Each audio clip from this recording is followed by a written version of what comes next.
What's going on, everyone? Welcome to Season Gaming Bitcast, episode 356. It is another fine Sunday, and we've had some chaos to start our morning here. So apologies for our live viewers who are here and waiting on us. We're ready to jump into a good conversation, but we got a little bit of a switch up this morning. So Hogue had something come up at the last minute. So apologies on Hogue's side of the house. This literally came up Travis, like a couple minutes before we went live. So we're trying to figure this out.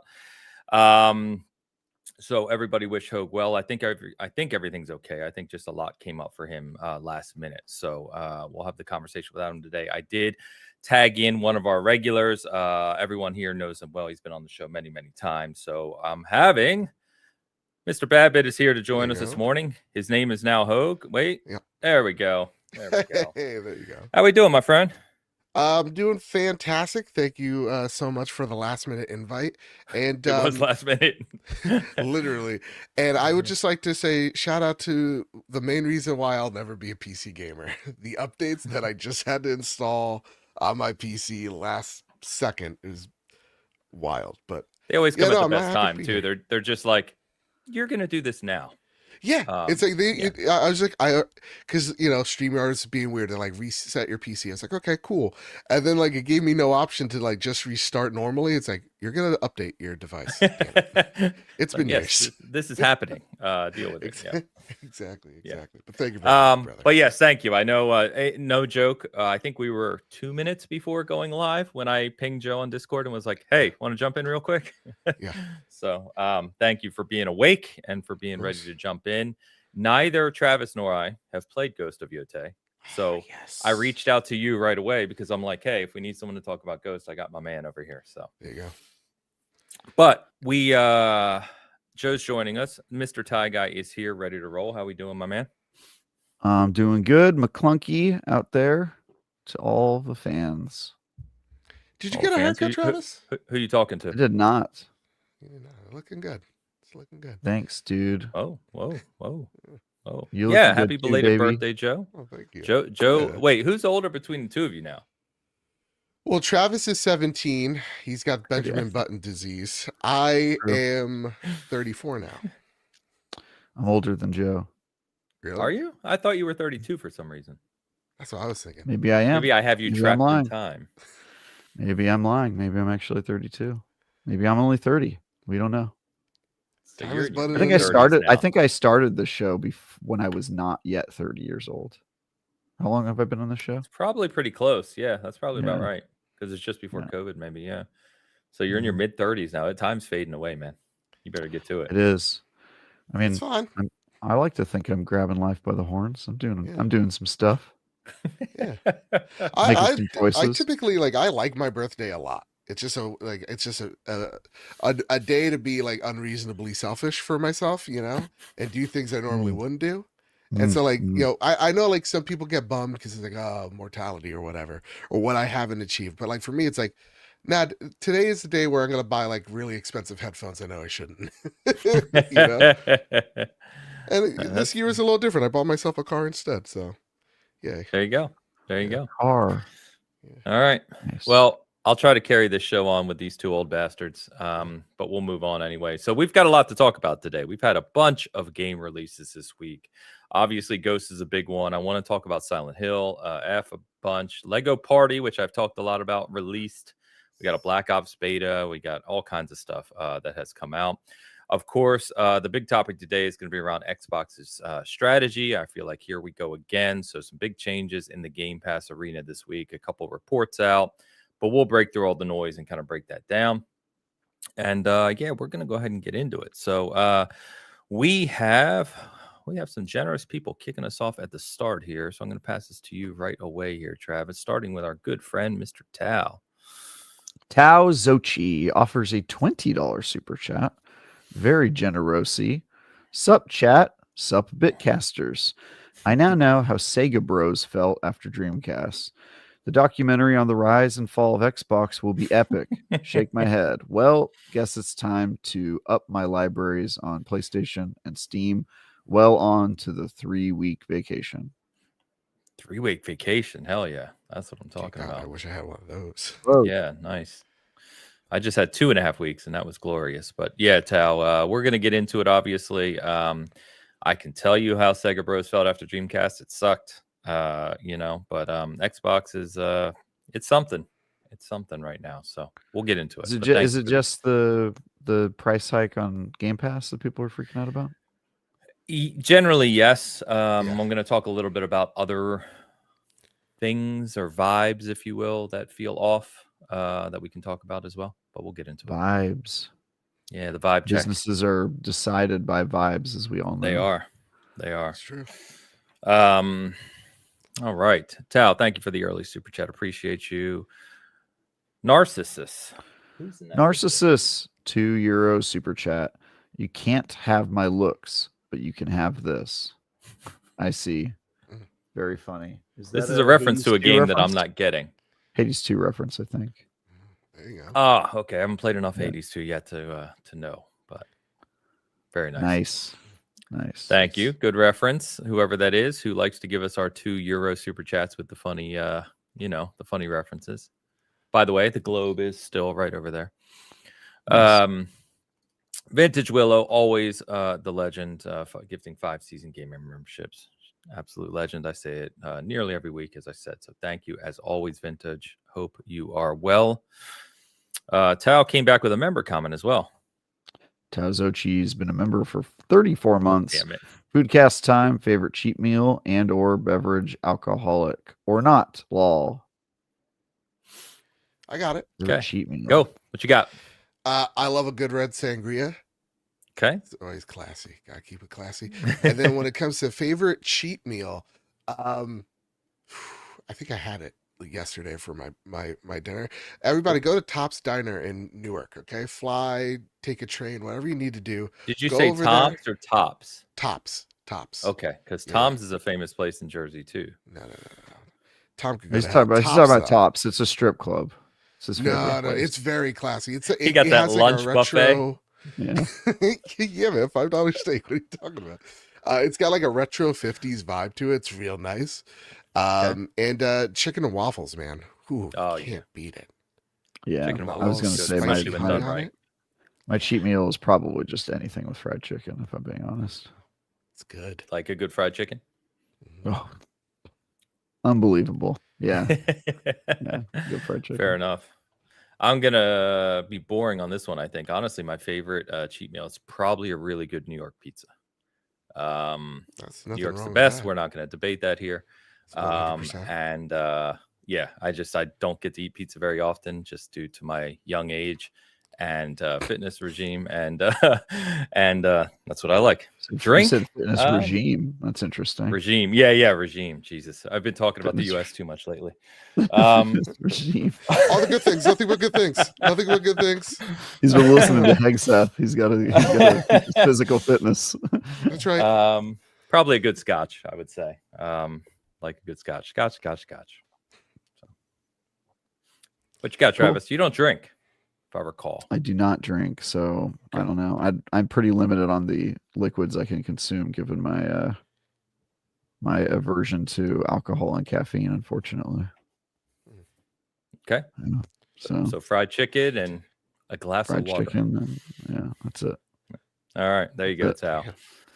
We kicked it off with our food chat. We're moving over to Don Lionheart.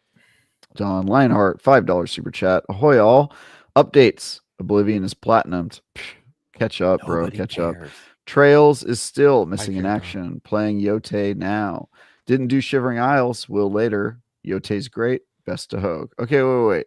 How do you platinum Oblivion remastered without playing Shivering Isles? Because that's part of the achievement list. Does PlayStation work in a Did way they I do don't separate understand? DLC platinums? They do that sometime. Separate that's DLC stupid. trophy lists. It is stupid, but That's I get dumb. it. Well, that's smart. They make people feel That's better dumb. about themselves.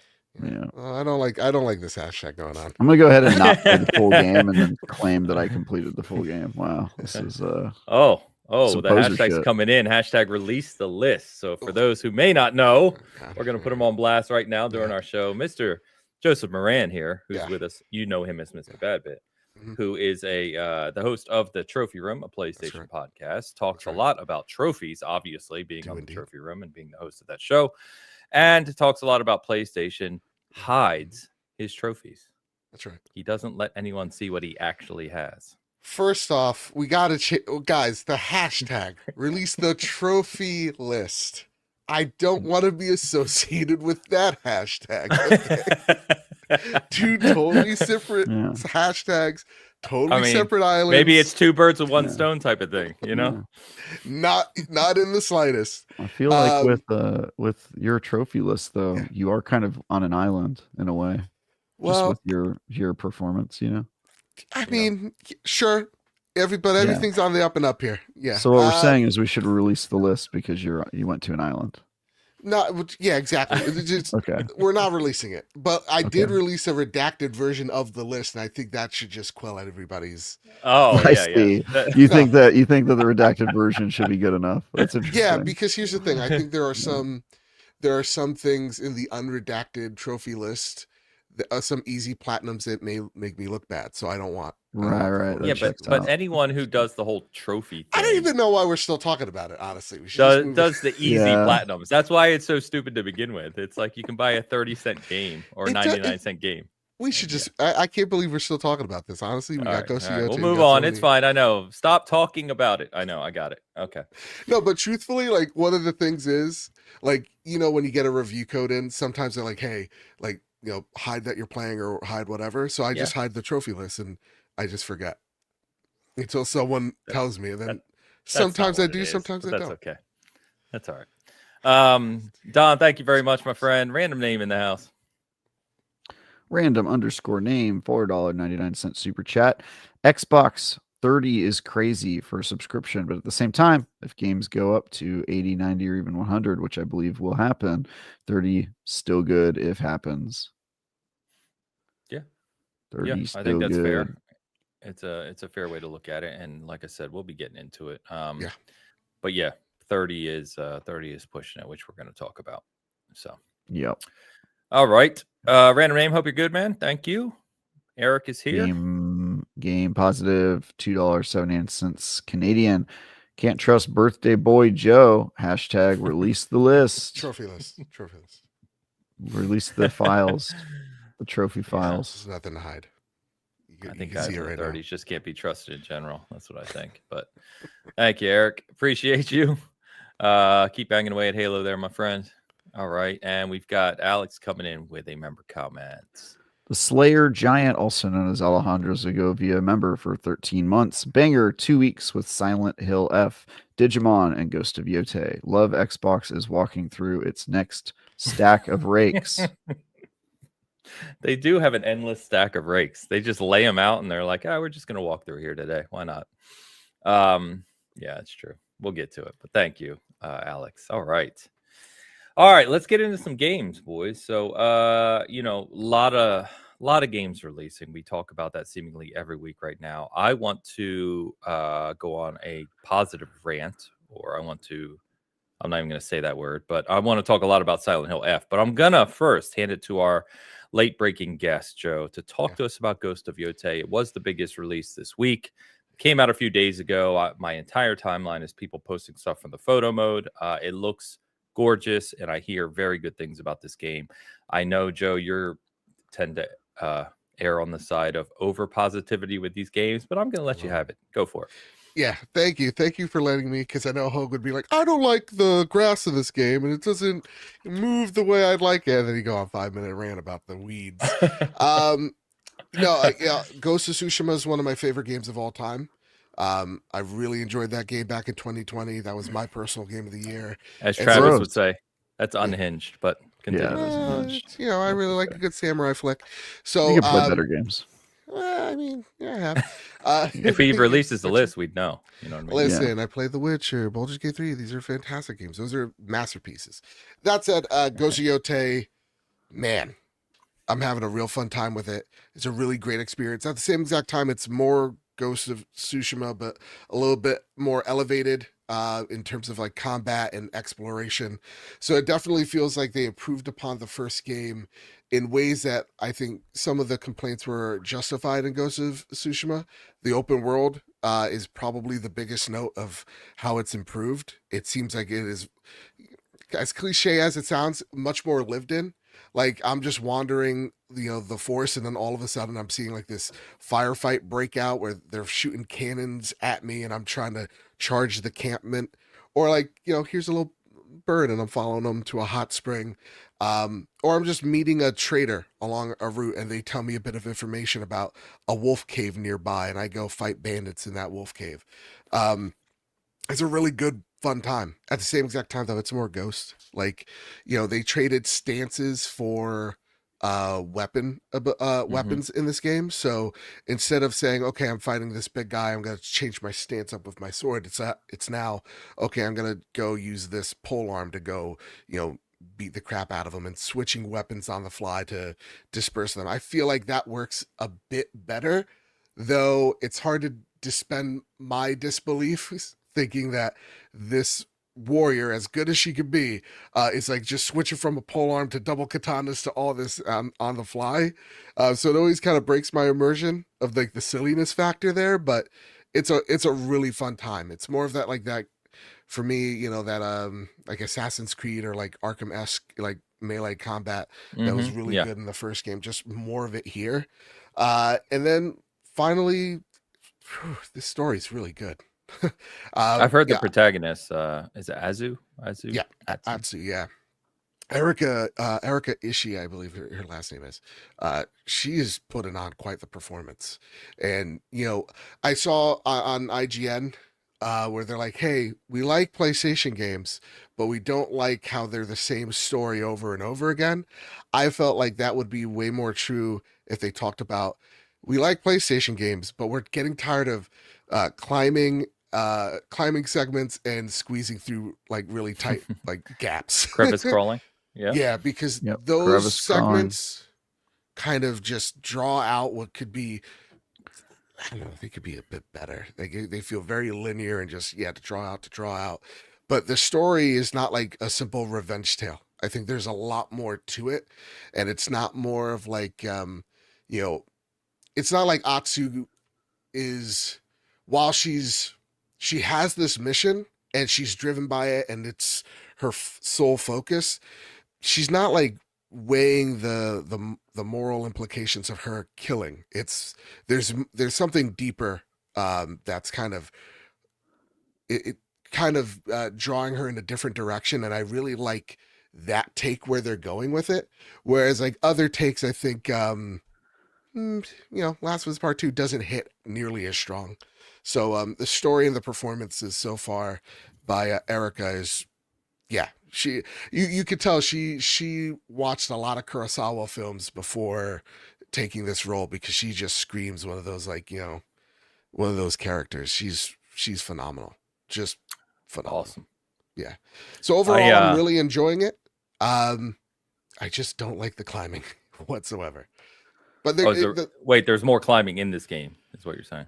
Not to say that there's more climbing. Like, I think the first game's climbing sequences felt like they were giving you more options of to where to go, and it felt like I could choose any option and succeed. Here it's like, here's this one path, you're just gonna climb, do a couple of hook shots, and you're gonna be there. I got you. Like, okay. Variety is the spice of life. But so far I'm enjoying it a great deal. Okay. Yeah, I've been very tempted. My entire timeline's playing it. I want to check it out. But I know, obviously, well, not obviously, but I already have Silent Hill, Chronos I want to get to, Hades, still playing Finals every day, still playing Borderlands every day.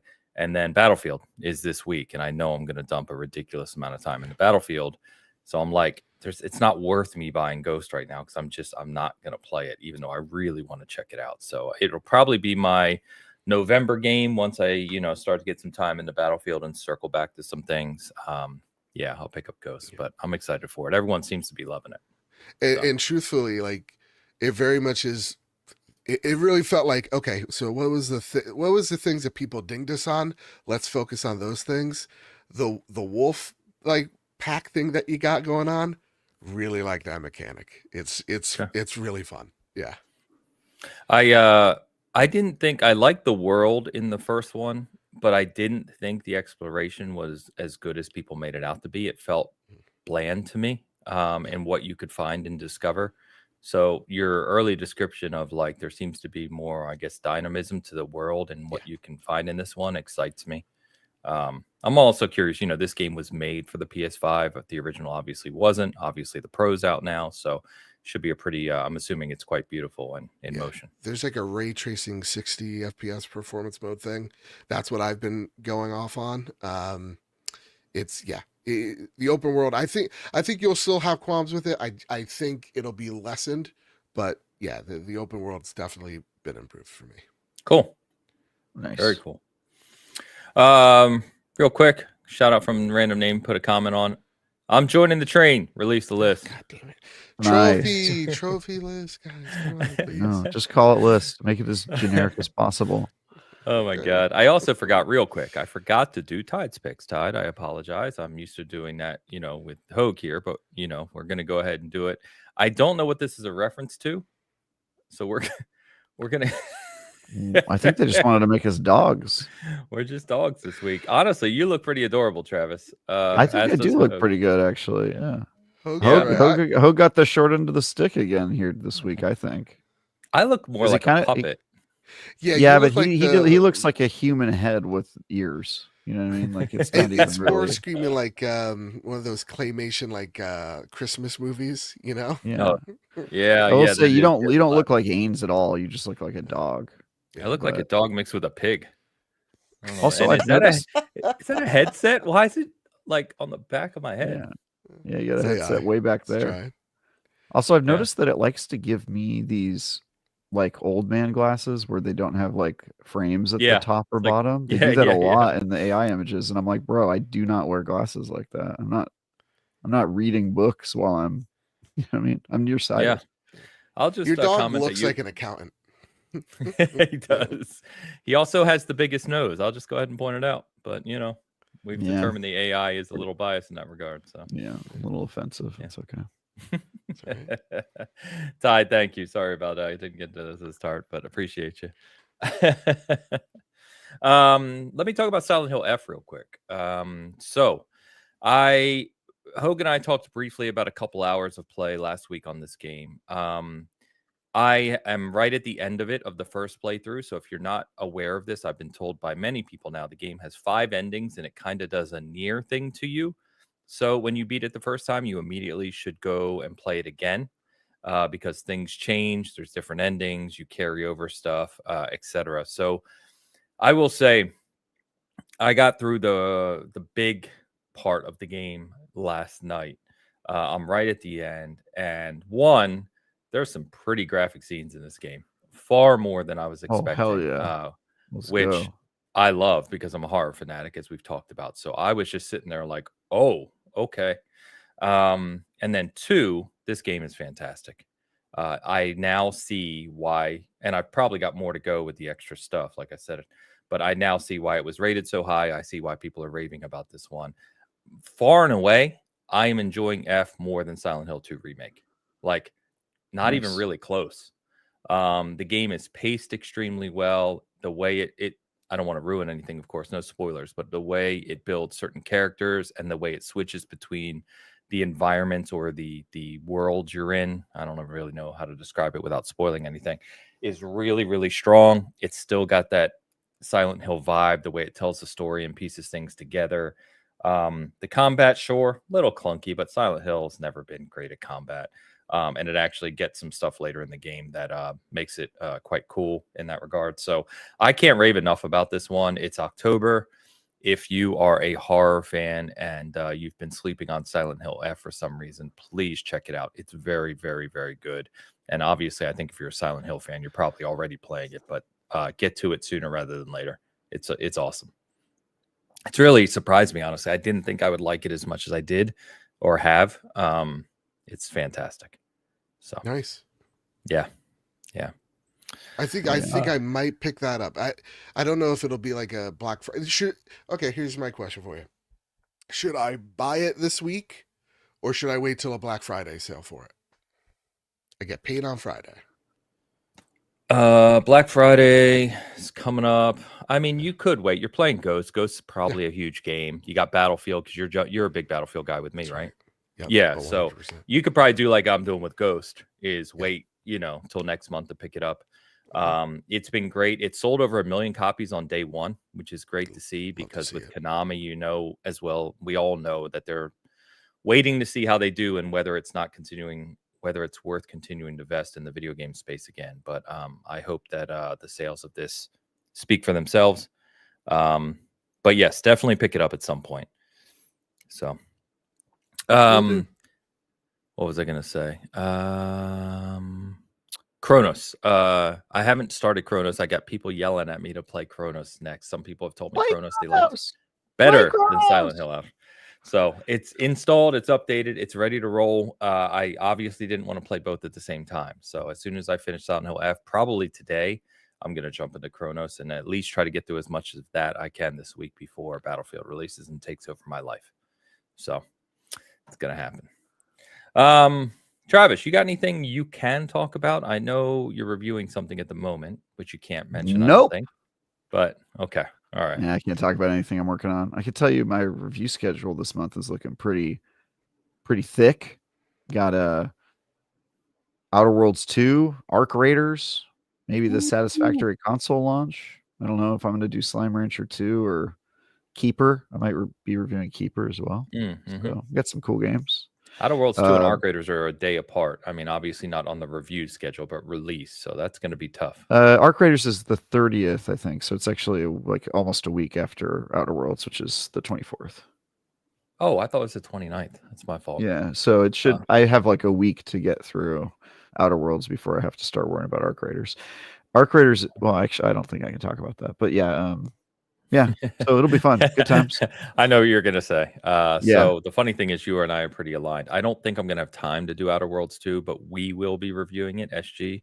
I did the preview of it last month, and then you'll see stuff on Arc Raiders from us as well. So cool. Joe, did you play this since it released this week? Because we had a blast with this at Summer Game Fest. Is Lego Party released? Unfortunately, I have not gotten to play it yet. Okay. We're planning a stream on the trophy room probably this Saturday because unfortunately the PlayStation concert got canceled. I don't know if you guys I heard that. What the hell happened? Yeah. I think they thought it was going to be way more popular than what it was. Oh, they didn't sell enough tickets. Okay. No, I think it was an abysmal showing. So they canceled most of them, and then now there's like a new venue, but it's next year. So smaller. Yeah. And so we'll be going to that one, but instead we're going to be planning our Lego Party adventures probably next Saturday. But I can't wait. I love what I'm hearing from everybody, but just how much love there is for this game because it's so deserved because it's so much fun. It's so fun. Yeah, I showed it to my wife the other night. I got to get a full kind of family game going on. But, Alex just said it in chat. I saw Dan Reichart over at Giant Bomb say the same thing yesterday as well, which I've been echoing since we played it on this show, which is Lego Party's better than Mario Party. It's better. Yeah. It just is. It's got better mini games that are more fun to play. It's got more personality, and it's got better level design because the levels actually evolve as you play through them pretty significantly. It's very, very fun. If you're not checking this out, please do. You can play it local or online. It's full cross-play. You can put in AI characters, so you can even play it by yourself against 3 AI. There's difficulties to the AI.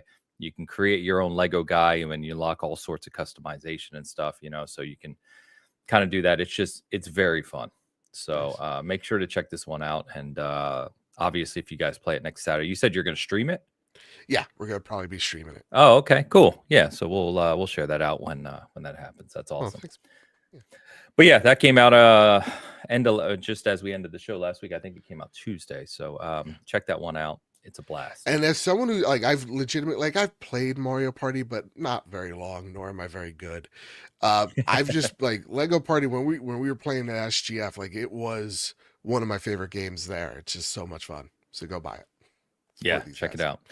Ed Walton over on Hoax Channel says, so in quick succession, we got Lego Party is better than Mario Party, and Sonic Racing Cross Worlds is better than Mario Kart World. So I have not played Sonic Racing Cross Worlds. I really like Mario Kart World, but I have heard some people say Cross Worlds is excellent and fantastic. It's rated pretty high. So I don't know. Anyone got any commentary on that? Have you guys played it? Listen, the world's going to hell when you know that a Sonic game is better than a Mario one, you know? What's this world coming to? I haven't seen I've only heard really good things about it, but it is really interesting to see like the drop off on social media at least of Mario Kart World, and like it doesn't seem like that game stuck the landing even with It's like a reverse Mario Kart 8 that seemed to last forever. Power. Yeah. That was always going to be hard because they added and revised 8 for like a decade. You know what I mean? And then they tried a full reset, and it's like that's really hard to do. Yeah. So and then I still like World a lot. Racers was a mistake. Say it again. What was that? Yeah, sorry. I think adding that many racers was a mistake. But I fell off that game pretty quick because the like 24 player races just 24. felt like a little too chaotic to like enjoy. But to me, I think it's just the open world and the grind to get stuff was just stupid. I didn't like that, but like I love the game overall. It's just the open world's very boring. Yeah, there's not a whole lot to do in the open world in that sense. It's more of a brainless veg out thing, honestly. 100%. What else we got this week? So I wanted to mention we did get demos of Marvel Cosmic Invasion, so everyone can go check that out. That is the latest one from Tribute Games, and is it Dotamu? I never know, but from them. So they've had a few great released over the past couple of years, including, like we talked about, Shredder's Revenge. So we have some impressions of that demo up on the site. Steve, check that out for us. Excuse me. But supposed to be very good, especially obviously if you're a Marvel fan and like those classic beat 'em up styles. So make sure you're checking that one out. I also wanted to mention there's a demo out right now of Sleep Awake. I realize very few people have probably heard about this, but this is actually the next Blumhouse horror game. So if you remember, Blumhouse mentioned, was it last year at Summer Game Fest, they were announcing this like horror game run they were going to do of 6 games. So Fear the Spotlight we talked about a while ago. This is the next one that's coming out. It's called Sleep Awake. There is a demo on Steam, so you can check that out. Did anyone? I don't think you did, Travis. Joe, have you checked out Black Ops 7? No. Did that come out this week? Yeah. The beta. Well, the beta did. Oh, okay. All right. The overall vibe is like in my DMs, at least through the group, it's like there's just so many games. It's more Call of Duty. It's whatever. I mean, that I haven't tried it for that reason. I told you guys and others, it's like I'm not even installing it. Like even on Game Pass, like we called it, I'm not even installing it. I'll never touch it. What do you think? Why are the vibes so off with Black Ops 7? That's one thing I was like wondering about like this morning. It's like it seems like it's very much falling flat. Is it? I don't know. I mean, obviously, we can talk about vibes. Call of Duty, as always, it's going to sell $1 billion or whatever. But for me, one, you're talking about Black Ops 7. So it's just like it's trying to push the Black Ops moniker and name. I think the reveal this summer was a letdown, like many of us, where it was like that was their one last thing.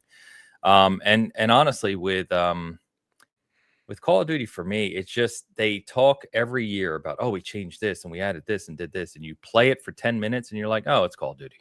Yeah. It's just the same thing. And you just start over at level 1, unlock skins for your guns, which is boring as hell.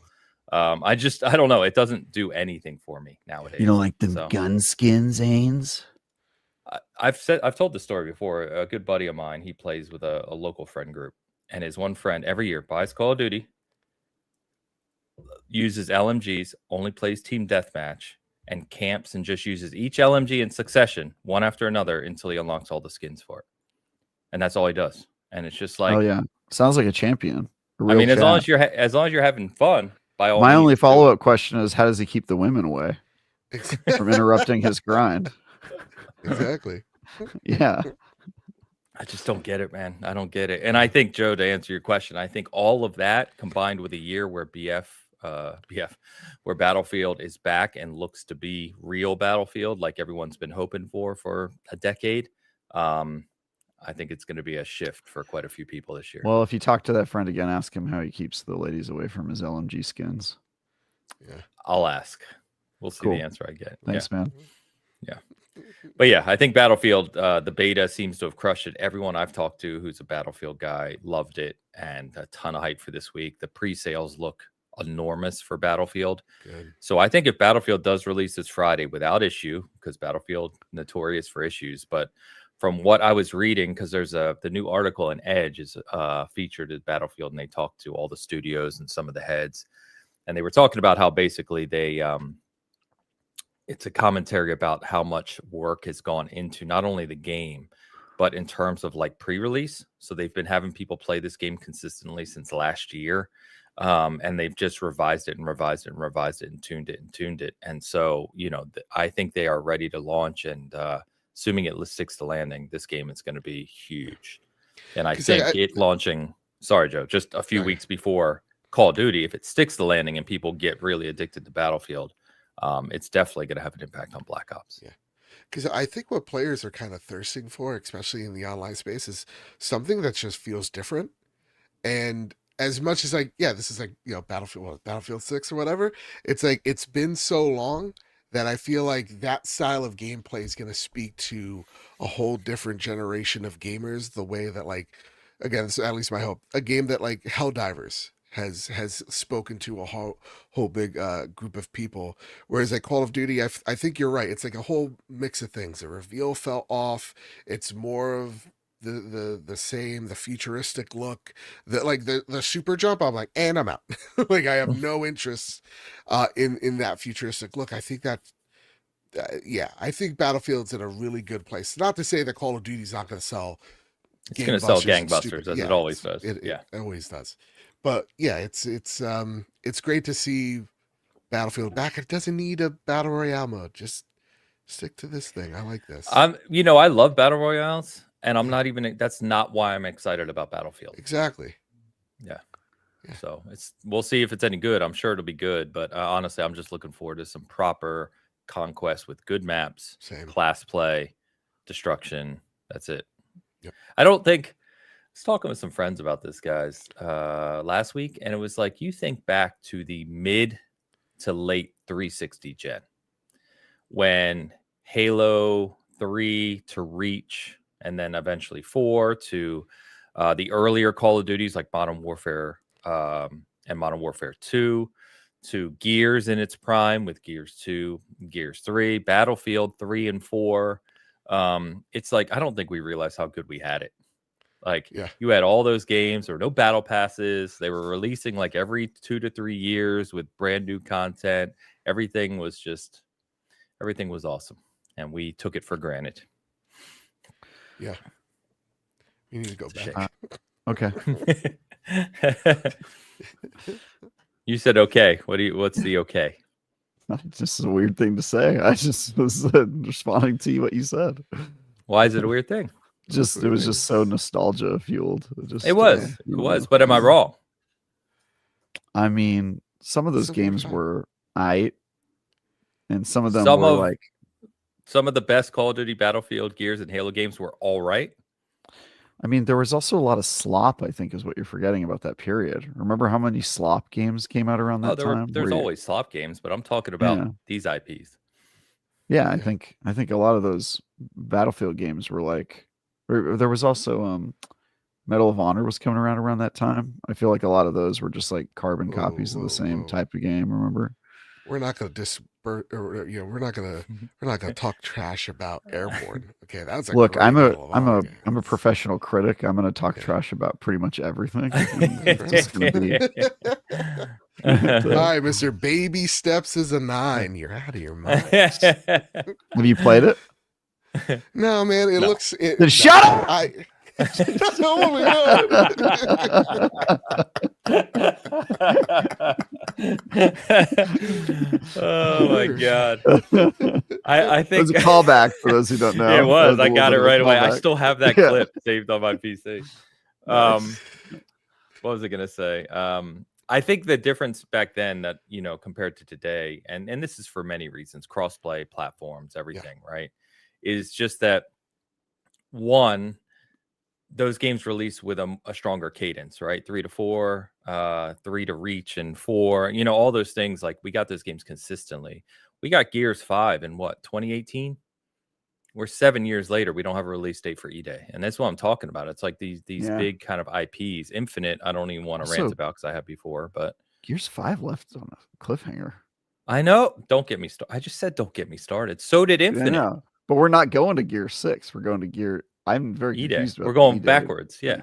Yeah. I mean, that's Yeah. cool. I'm sure it's going to sell like gangbusters. But yeah, I'm sort of like, Yeah. I hope we get an ending there. I Oh, hope me this isn't too. another. For both Gears and Infinite. Yeah. I hope this is another Republic Commando. Ooh, You guys remember that game? I love that game. Yeah. Love it's that a game. cliffhanger. It's very upsetting.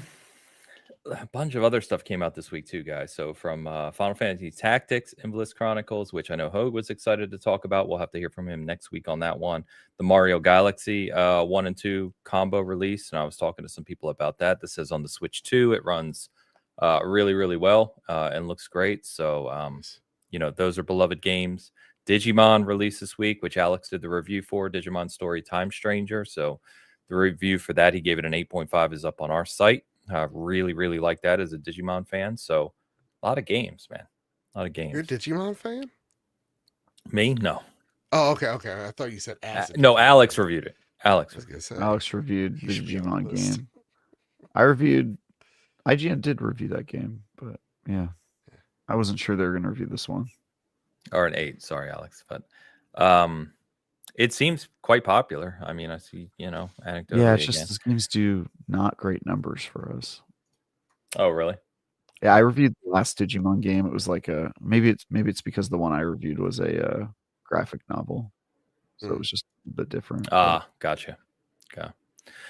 Joe, you playing anything else you want to talk about, man, or has it just been Yotei focused? No, it's pretty much been Yotei. I'm trying to get lost in it as much as I can before Battlefield comes out, because I know that will be all consuming. So yeah, me too. That's why I want to finish Silent Hill and at least get to Chronos before then. I'm probably going to try and take Friday off of work if I can manage it. So be on all day. I should stream. Nice. I should do that. There's 3 people out there that may join and watch. I'll see if my mom's available. You know what I mean? So, I know Luke's mom would be. Oh man! All right. Well, we'll talk a little more about Final Fantasy next week with Hogue. Hopefully, I can talk about wrapping up Silent Hill and a little more Ghost next week as well with Hogue when he's back. Hopefully. So again, sorry for the mix-up. If you're joining us late, Hogue had a very, very last-minute thing to come up. I hit Joe up on the bench here, and he was gracious enough to jump in with about 90 seconds of. Well, no, I am Hogue. So. I just look a lot better and Hispanic, but that's just because I was out in the sun. I could say lawyer stuff. Objection. Overruled. I could say lawyer stuff. You know. Wait, you just said a judge thing. That's hearsay. The judge says overruled. No, he said objection. Yeah, but then he said overruled. He said what the judge I didn't hear says. You say overruled. Yeah, I was like, wait, hold on. That was a kangaroo court. Thank you. My verdict is final. That's it. He that's it. Slammed the gavel He's down also and we're making moving the on. verdict as a lawyer. I'm very impressed with that. Correct. All right.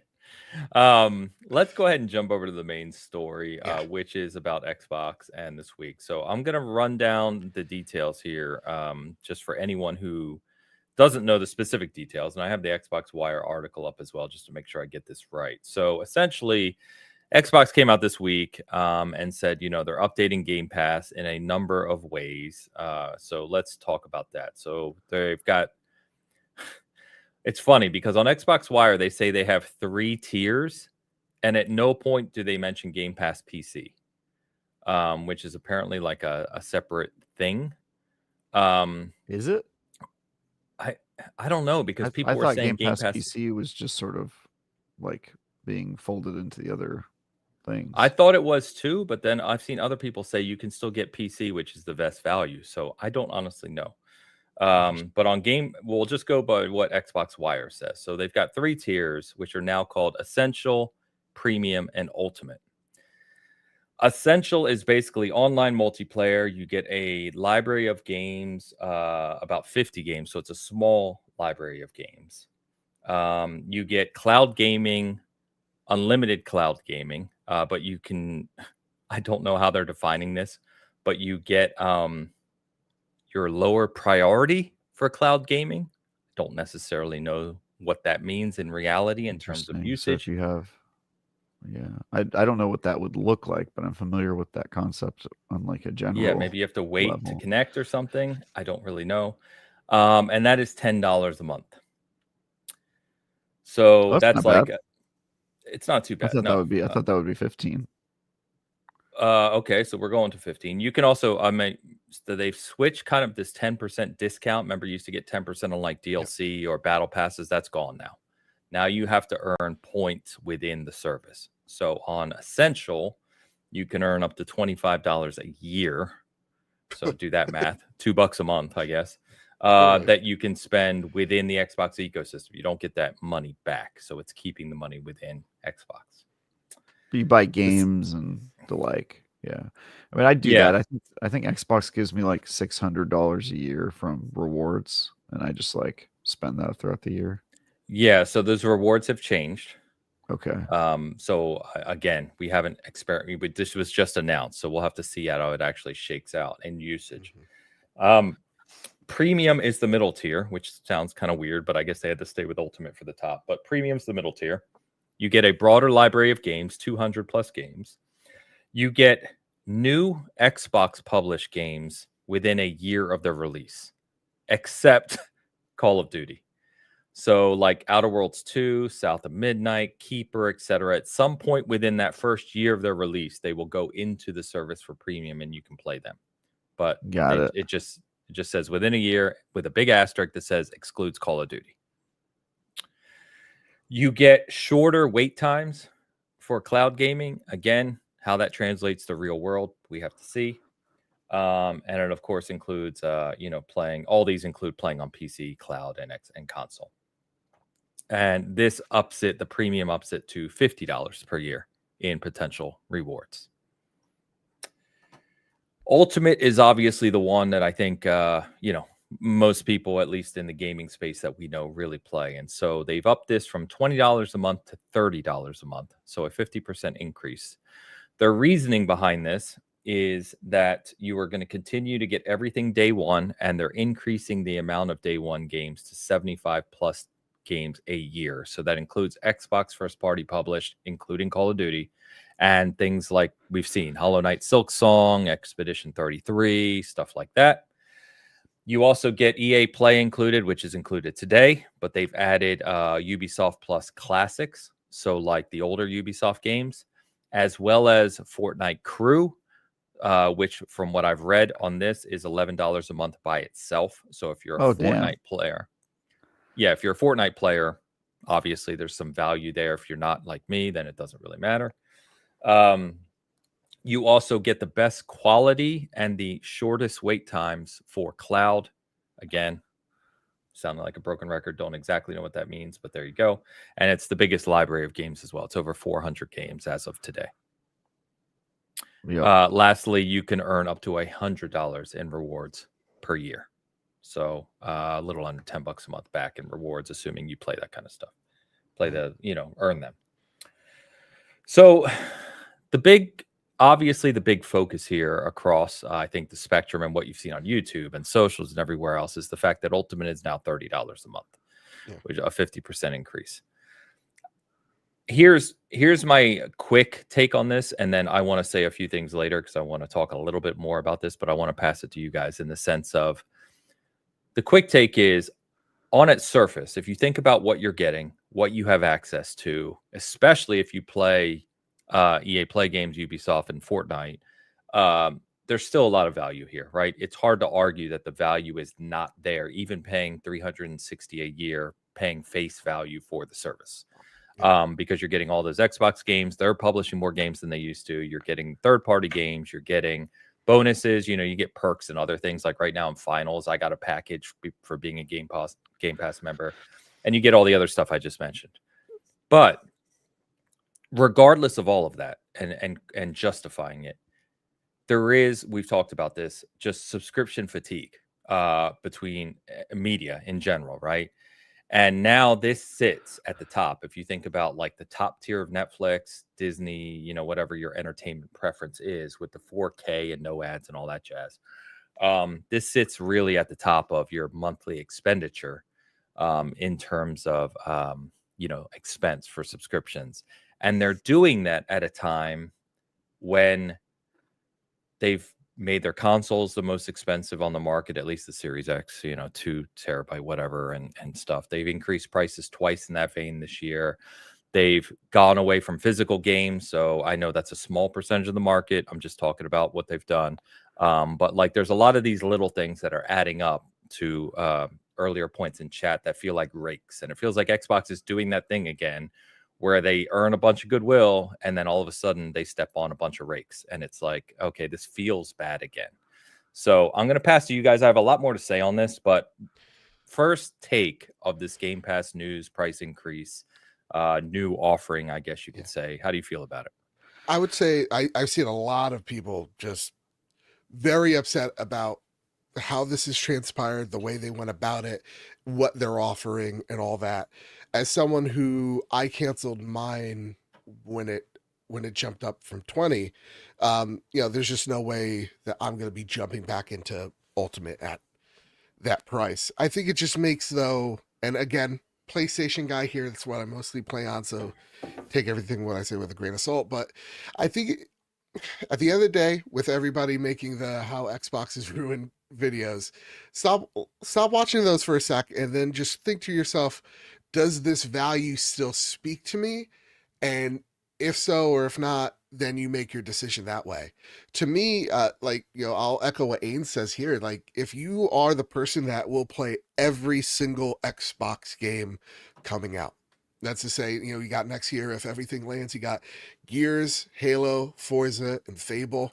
Well, that now you just need one extra game in there to make this whole thing worth it. So right off the rip, those are just games that are just and there's going to be a lot from the top more. of my head. Obviously, There's going to be more. So yeah, the value has lessened, but it doesn't mean that it doesn't still exist, and this doesn't mean that like Xbox is like ruined or whatever. But I do understand from the reports that I've seen from folks like Jess Corden is that like I think it's like some crazy number of like 70 or 80% of Game Pass members are on Ultimate. So yeah, if that is true, then those people have to make a conscious effort. But for me, it's like, well, if I was in this position and if, you know, if I was as heavy of a Xbox gamer as I am PlayStation, then my only two options would be Ultimate or Essential. I don't know what the premium games are yet, so I can't make that call. But like, yeah, it's a lot, and I think it speaks to how expensive games are getting, and it sucks, you know. I was going to say on premium, I think at least for me, the promise the promise of premium for $5 more is primarily that you get Xbox games within a year of their release. Yes. Personally, that doesn't do anything for me. And I don't know who that does something for, but I think they know that by the way they've priced it. So to your point, Joe, I agree with you. It's really, you're going to be Essential and just get your multiplayer, your base services and bonuses, or you're going to be Ultimate and just get the whole package. Yeah. So Travis, go ahead before I keep going. Yeah, it seems on its face stupid. It's happening at a terrible time where everybody's spending more for everything, and this just adds to the heap. I think it's mostly a messaging problem though, because if they said, "Hey, you know, there's a $30 tier of Game Pass now, and here's all the things that it comes with," I mean, ultimately, none of this really matters because if you don't like Game Pass and you still want to play on Xbox, you can just buy the games, and that's your only option at every other platform holder. So it's not like you're like losing anything. You know what I mean? Like PlayStation, you just have to buy the games. Nintendo, you just have to buy the games. So if you don't want to pay $30 a month, just buy the games on Xbox, and there you go. You know, your big dilemma is solved. But I do think that Xbox has hyped up their subscription and also gained an enormous number of people on that subscription, and Not that they've sorry, put a lot Travis. of their I'm just saying they put a lot of their business on the idea that Game Pass was going to be successful, and this feels like they're basically being like, okay, well, now Game Pass is like not as essential because it's really for a specific type of player that is going to play like Xbox games on day one and is willing to pay $30 a month for it. And that strikes me as a very like premium Xbox player, like a hardcore player, whereas Game Pass their entire selling point to me was, hey, we're for like casual people that maybe aren't going to play every game, or just don't want to spend a ton of money throughout the year. And now it's kind of inverted its purpose. Now it's like the thing you do if you're really hardcore.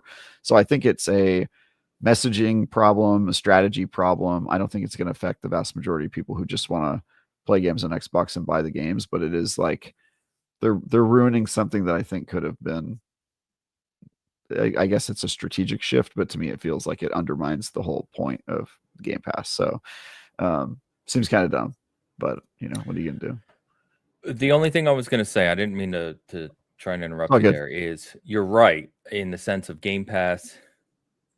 I think you nailed it. They've messaged for the past few years, increasingly so, that Game Pass is their future, right? That is their ecosystem. That's what makes it unique. That's the offering that other people don't have. PlayStation has their own 3-tier offering now, but it's not to the level that Xbox has done with Game Pass. The problem you have, I think, is that if you play multiplayer, you still have to have Essential, because you can't play online multiplayer for free on Xbox, unless I'm forgetting. Because I think you're right. Yeah. So at the bare minimum, you're paying $10 a month, even if you're buying your own games, if you want to play online. Yeah, but that's true on all the platforms, right? You have to have PlayStation. Like they make me pay money every. Yeah, I mean PC's always been the exception, but then you have to buy a $3,000 computer and then spend 4 hours a week babysitting your fucking console. And then they want to randomly update when you need to help a friend out. I mean, they're for different buyers, right? Like I'm not worried about I don't think anybody in the console business is worried about what PC is offering as an alternative, because it's talking to a very different group of people. I don't think it's I think really that line's blurring a bit, though. I agree. It can be a different market, I think it's actually doing the opposite, because the new generation of kids knows less about computers because they are used to computers having like good software and UI rather than building themselves. Have you seen this? This is like a thing where like Gen Z doesn't know how to fix their own PCs. I know they don't know how to fix them, but they play. Yeah, that's what I'm saying. They get millennials to do it, but like there was a generation, my generation of people like were the tinkerers. We had to like learn to build stuff, and because software is getting better, there's like a generation of people who are good at technology but don't know how it works, and therefore maybe aren't the best pick for PC play. Like my son, who plays on his PC probably 6+ hours a day, didn't know how to uninstall something. Yeah, so there you go. That's the generation after mine. That's a different he did. It was. He came down here. It was like that. But that's a different topic, though. The data shows more people are playing on PC than ever. Yeah, more people are playing on PC than ever, but also there's more people than ever. More people are playing on console than ever. Like all these numbers are going up across the board. Oh, percentage wise. Yeah, I get what you're saying.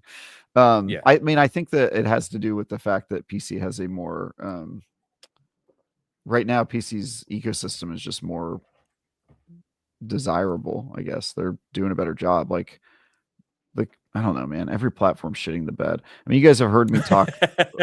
You heard me talk about how much I hate every gaming platform that is in the industry. Like, and I mean that genuinely. I don't mean that as in like they all suck. Who cares? Travis, I mean that I want like. to butt in. If you say the word monopoly, I'm going to correct you. I will say the word monopoly because Hogue is wrong about what monopolies mean. He's using the legal definition that's over 100 years old and is completely irrelevant. Actually, as I played the game, software existed. Yeah. But anyway, I don't need to get into that argument. I've had. Yeah. I don't need to get into that argument with Hogue yet again about how his legal definition of monopoly means absolutely nothing in the year 2025. But I concur. yeah. Anyway, my point is, like, I genuinely mean that, like, I think every platform holder is failing us. Like, Yeah. PC is a platform. It is for a specific type of player. I don't think it serves like most people in its design and concept, and it requires so much maintenance. And it would be really good if there were a version of the games ecosystem where you could reliably like play the games and not feel like these guys are just going to like change things on you or make a terrible decision every 6 months and all that. And I feel like PlayStation hasn't been that place for a while. Xbox hasn't been that place for a really long while. Nintendo is probably the closest for me right now personally, but they're sort of like their own little experiment. So I just feel like the worst part of the industry is the platform holders.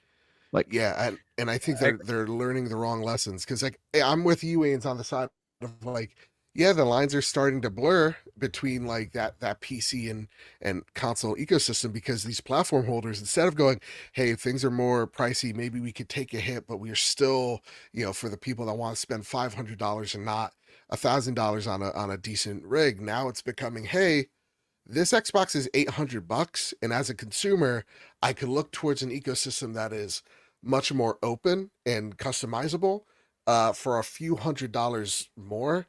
Maybe I'll just save up for this instead, right? And I think they're learning the wrong lessons, and they're increasing their prices rather than taking the hit in order to bring hopefully more people into the ecosystem. And it's a bummer to see. It's a bummer to think that like I got the best deal on a PlayStation at launch rather than right here, right now. And to see a PS5 at $600 right now is wild. And it's like, yeah, that's not bringing more people in. And you're seeing it, like PS5 right now has sold 80 million consoles. It's lagging behind the PS4 generation, and it's because it's just too expensive. The folks that would have waited a couple of years to go pick up a PS5 to get it on the cheap are now just saying, I'll wait a little bit longer, I'll go somewhere else, or I'll just not pick this thing up. And that's a problem if you're trying to grow this console space. But I feel like they've each given up in a way of trying to expand their ecosystems. Now it's just about how can we, and this, it goes for everybody, not just Xbox, but PlayStation and Nintendo as well. It's like, well, okay, this is the amount of people we're going to probably get. How do we charge them the most? How do we get the most money out of these players? Because we're seeing that millennials will pay for these games and pay for the microtransactions, and these Gen Zers out there today, they're just not spending the ways that these previous generations of players yeah. I mean, have. the And again, they're just, yeah, it's a bummer. yeah. I mean, to like touch on that, like the whole point of the platform holders is like you have these developers, these artists making cool games, and they're trying to find a way to deliver that to as many people as possible. And then you have these platform holders whose job is to make playing those games accessible and fun and easy and understandable by as many people as possible. And it feels like they have sort of, when they're at their best, they're doing that really well, and they're empowering developers to deliver their games to as many people as possible. And when they're at their worst, they become gatekeepers who make the process of playing the games that you want to play difficult, expensive, and annoying. And I feel like every platform right now is at some level of leaning toward the latter. They're like, every time I try to play a game, for one reason or another, it's kind of I encounter friction. On PC, it's because of the ecosystem not being set up for somebody who frankly doesn't have time to like delve in and read blogs about which driver I need to install and all that crap. And then on consoles, it's like confusing you with subscription services, making you pay for online, like just adding barriers and barriers of like crap that you have to deal with. And the result is that there's all these cool games I want to play, and I'm not excited about the process of like getting to the point where I access the game. And I'm somebody who works in the industry, so like for me, it's not a big deal. I'm like slightly annoyed in the back of my head because I remember when I didn't have money and didn't have like the knowledge, and this wasn't my full-time job. But like to my friend Raul that I talk to like every week, and he's like the most casual gamer you can think of. He's like constantly annoyed by this stuff, and like so are like it's like an actual problem. It like keeps them from playing games and frustrates them to the point where they're like, I'm just going to go play basketball or do whatever. Like they just give up and like do some other hobby. And so seeing stuff like that happen, it just really bums me out. Sorry, I was typing a chat. Yeah, I agree. I think so if you guys would give me a couple minutes, I want to just talk about a little broader of the Xbox from my perspective because Joe obviously knows, I think Travis knows, like I've been, I won't say a big part of the Xbox community, but I've been pretty closely tied in with the Xbox community for a number of years now, right? I've gone to FanFest events, I've gone to their Xbox conferences and showcases, and I've spoken to all of the execs you could probably name at Xbox at one time or another. And I talked to a ton of people in the Xbox community. I'm wearing I didn't even realize it till we started the show. I'm wearing my FanFest jersey they gave me one year. So, like, I've always been a big Xbox fan, even though obviously I've said many, many times over, I own everything and support everything. Kind of like Joe, right? He leans on PlayStation, but plays everything, loves everything, just loves games. And I will say, here's my perspective. And some of this is derived from conversations outside of obviously this show and other forums. I still talk with people in different circles within Xbox, different layers. And especially after helping put on the community show for Xbox in LA this year, and some of the stuff after that, here's what I will say. In the Xbox One launch in 2013, we're not going to rehash it, but we all know what happened with Xbox. They blew their 360 good graces. They spent years getting it back. Phil came in, cleaned up the mess. They went to Game Pass. They released the One X. We got to the Series X. They bought studios. And for a number of years, Xbox was back on the incline. There's still some rakes they would step on occasionally just to be consistent. But generally speaking, they've increased their game output tremendously. They've released some amazing games over the past few years, whether anyone wants to recognize that or not. They have. And they have amazing games in the hopper as well. But what I will say is the vibes are off again. You can point at all the data or spreadsheets or whatever we get, the Bloomberg report that they lost 300 million. I don't know how accurate that is for putting Call of Duty on Game Pass last year. But I'm telling you right now, from my perspective and knowing the things I know and the people I talk to, where they were on Xbox One and the good grace and the goodwill that they've regained over the several years in terms of even their messaging of we need to get back to making good games, supporting studios, to Travis's point, focusing on players, right? They did that very well for a while, and it felt like they were turning a corner. At this point in time, especially after this week, it feels like they are back again to delivering via spreadsheet.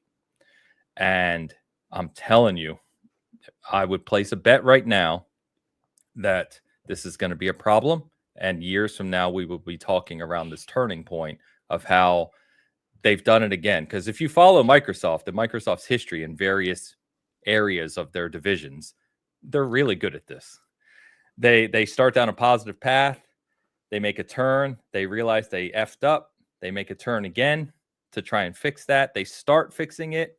It doesn't fix fast enough for their liking or their spreadsheets. And then they turn again.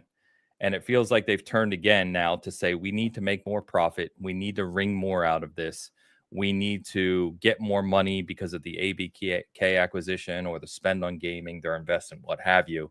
And this, in my opinion, is going to backfire because we've seen gamers are fickle.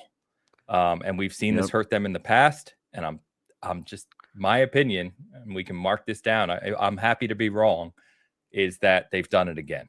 And now it's going to start to shift where we're going to see Xbox as a brand degrade again, even more than it had in the past, of just where people want to play, where they're investing. And all they have for the future is their ecosystem. They lost the console battle. They've lost the mindset globally of kind of, where the investment is of the big three, that is. And you can point at revenue and you can point at sales, and it's very possible revenue may continue to increase, which is great.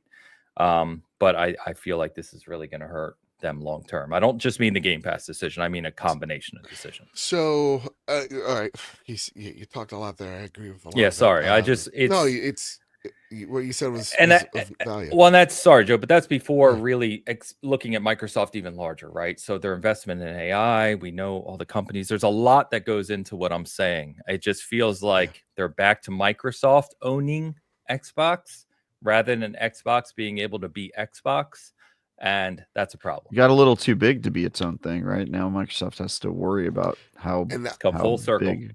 Yeah. that's what I was gonna ask. Do you think now looking at it, is it like, are we in a worse position because they bought ABK, or do you think it would have been even worse at this point? I think it's a great question. I don't know. I don't know if anyone knows, honestly.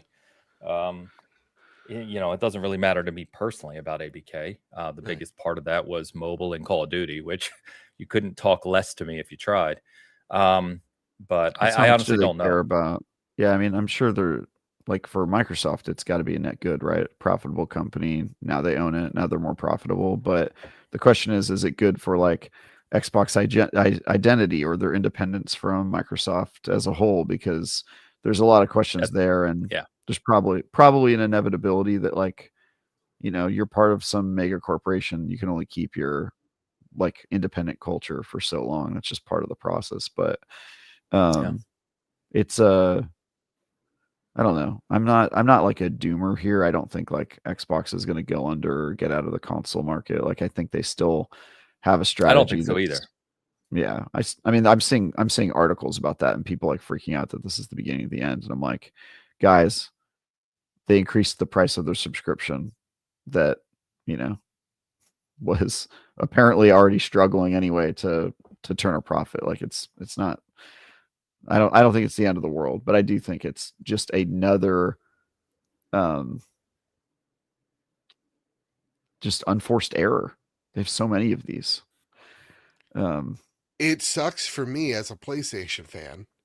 It's I get it here all the time, but like, I want someone to actually challenge PlayStation because they do also a lot of dumb shit, and I want yeah. someone to actually Yeah. be a worthy rival that goes, actually, no, no, no, we're doing something different here that's exciting people, so that PlayStation has to go and do something exciting as well, and that was Xbox It was for happening for a time. for a Yeah. time, and now I've been seeing more and more the last like 2 years of like people going, well, I'll still cover Xbox, but I'm gonna go out here and buy this PC and explore this different avenue as like the value becomes less and less. And yeah, these unforced errors by this team that is committed on making unforced errors. It's just it's aggravating to see. I'm not as hopeful as you guys are though. I I don't truly think they care about hardware anymore.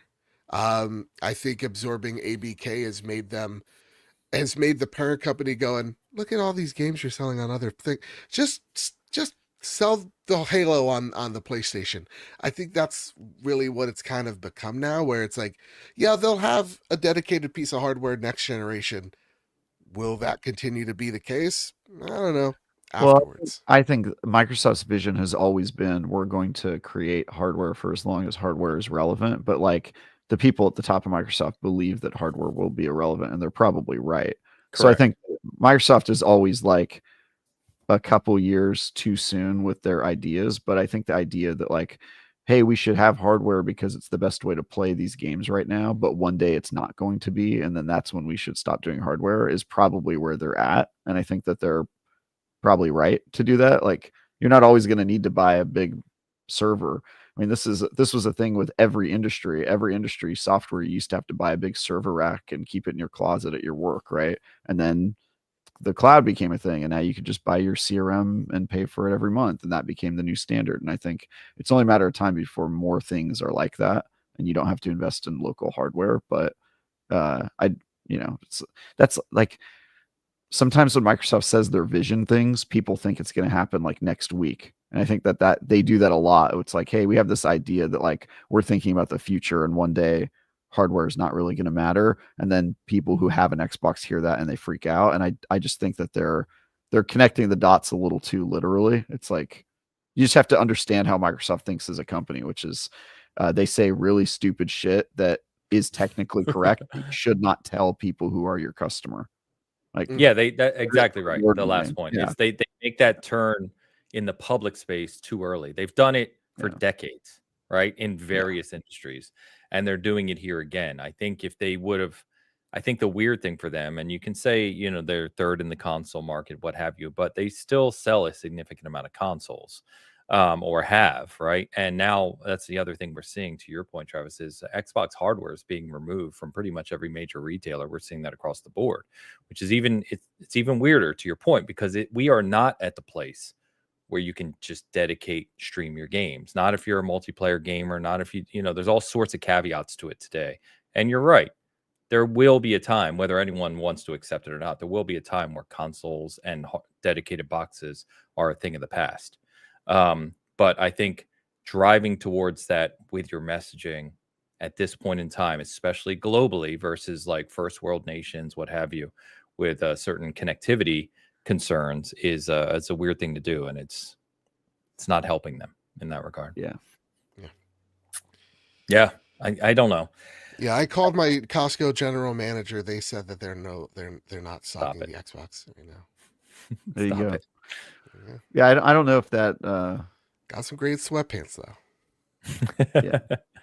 I mean, we're at that part in the console generation where lots of stores stop selling consoles, though. Remember that happened with the PS4 or Xbox One era too, where like they knew that a new console was probably coming in a couple years and sales were super down and these boxes were taking up all the space, so they just started delisting them. Like, I think people are making a bigger deal out of that than it probably is. Well, I asked that same manager and they said they still have PlayStations and Switches. Oh, of course they do, because those are selling, but you have to keep in mind those are like, this happens with the losing console. Like the losing console goes out first, and then when the PS6 gets announced, they're going to take PS5s off the shelves or heavily discount them because nobody's going to be buying those anymore. I think it's speculative, is my point. Yeah, so you're saying it's more like the churro from Costco being replaced by the big giant cookie? Did they get rid of the churros from Costco? I believe they did. They got that's crazy. Giant cookies. They also have caramel ice cream. My brother told me he's very excited about that. As long as they have the $1.50 hot dog and soda, the world is still salvageable. I'm more of a chicken bake man myself, Haynes. More of a chicken bake man. Was it you who told me? Who was telling me? Because I joked I was going to Costco, like, get a chicken bake. I was like, you know how many calories in that thing? No. Is it a lot? It tastes like a lot. It's just like cheese, right? I mean, yeah, you're gonna cheese and dough. Yeah, I'm sure it's good, but you never had it? No, I've never had it. You never had a chicken bake? No, well, not from Costco. And hot dog, those are great. Wow, never had a Costco chicken bake. Take your date to These guys Costco, haven't lived, and trust me, you're not gonna regret it. Okay. Well, Nerd Chat says they don't have the acai bowl either. I think they.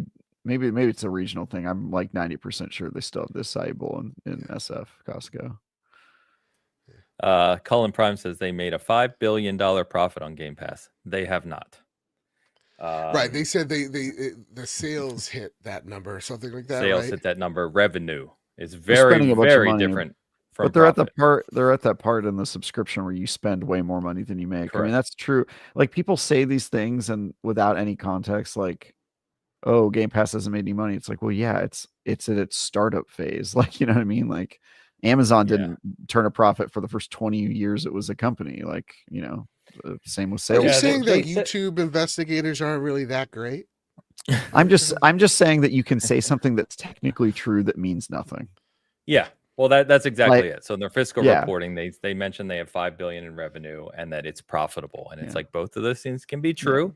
But to your point, you know, the profit in that margin could be $50.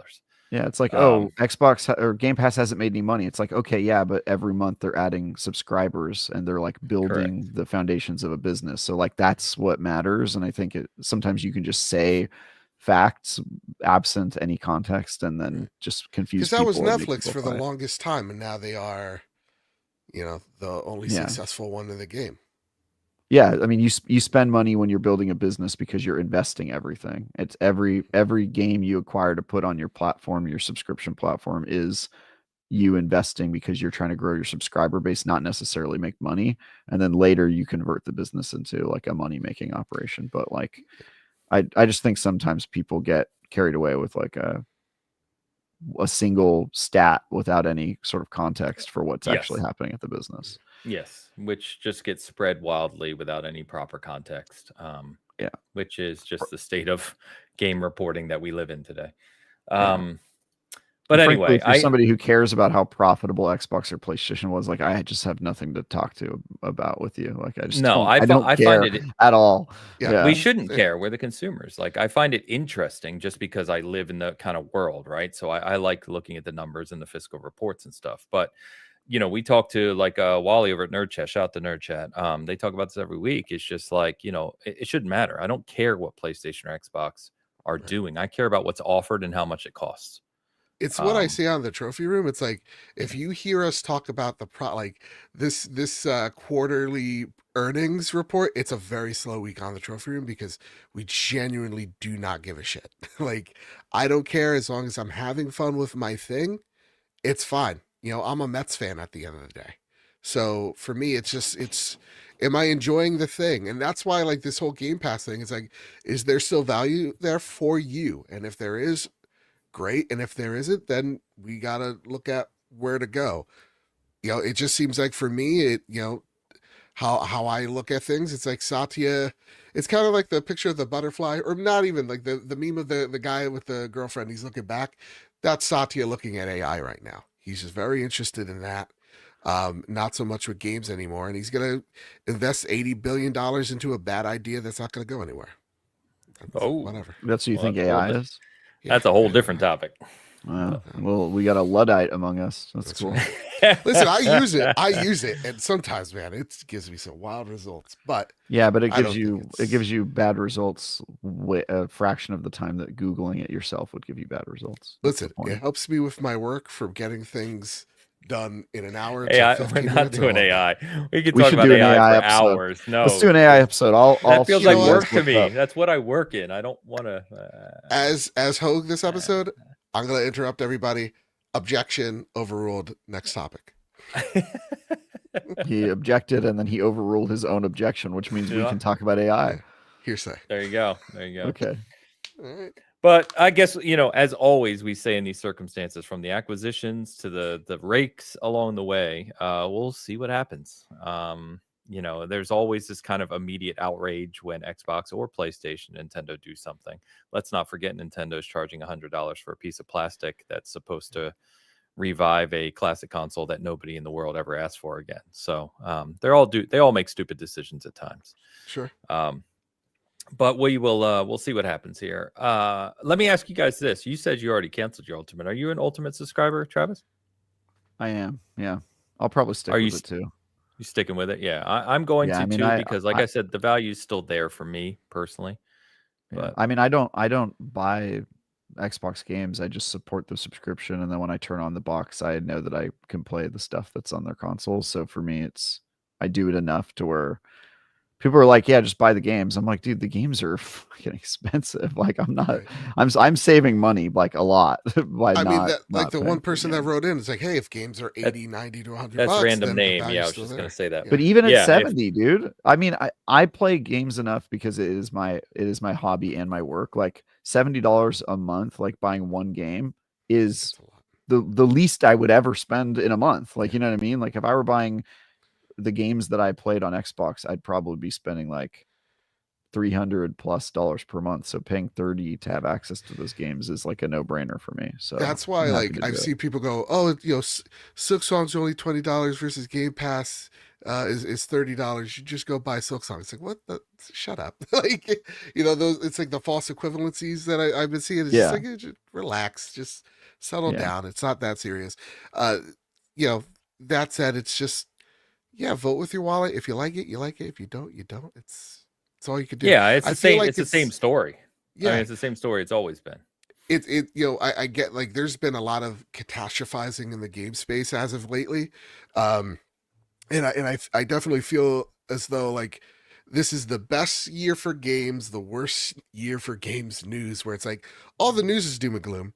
But there are some of the best games I've ever played this year alone. Like you got Hades 2, Silksong, Expedition 33. What's the game you played earlier this year? Kingdom Come Deliverance 2. Kingdom Come Deliverance 2. Like these are really great games. And they're doing great. and they're succeeding, and people are talking about it. It's just also the changing of the platform holders not having all the influence of where the industry's headed. It's less to do about EA and Activision and more to do about like what Kepler's doing, what Team Cherry's doing, what these smaller teams are able to achieve because they're actually taking the risks and the creative risks to make something special.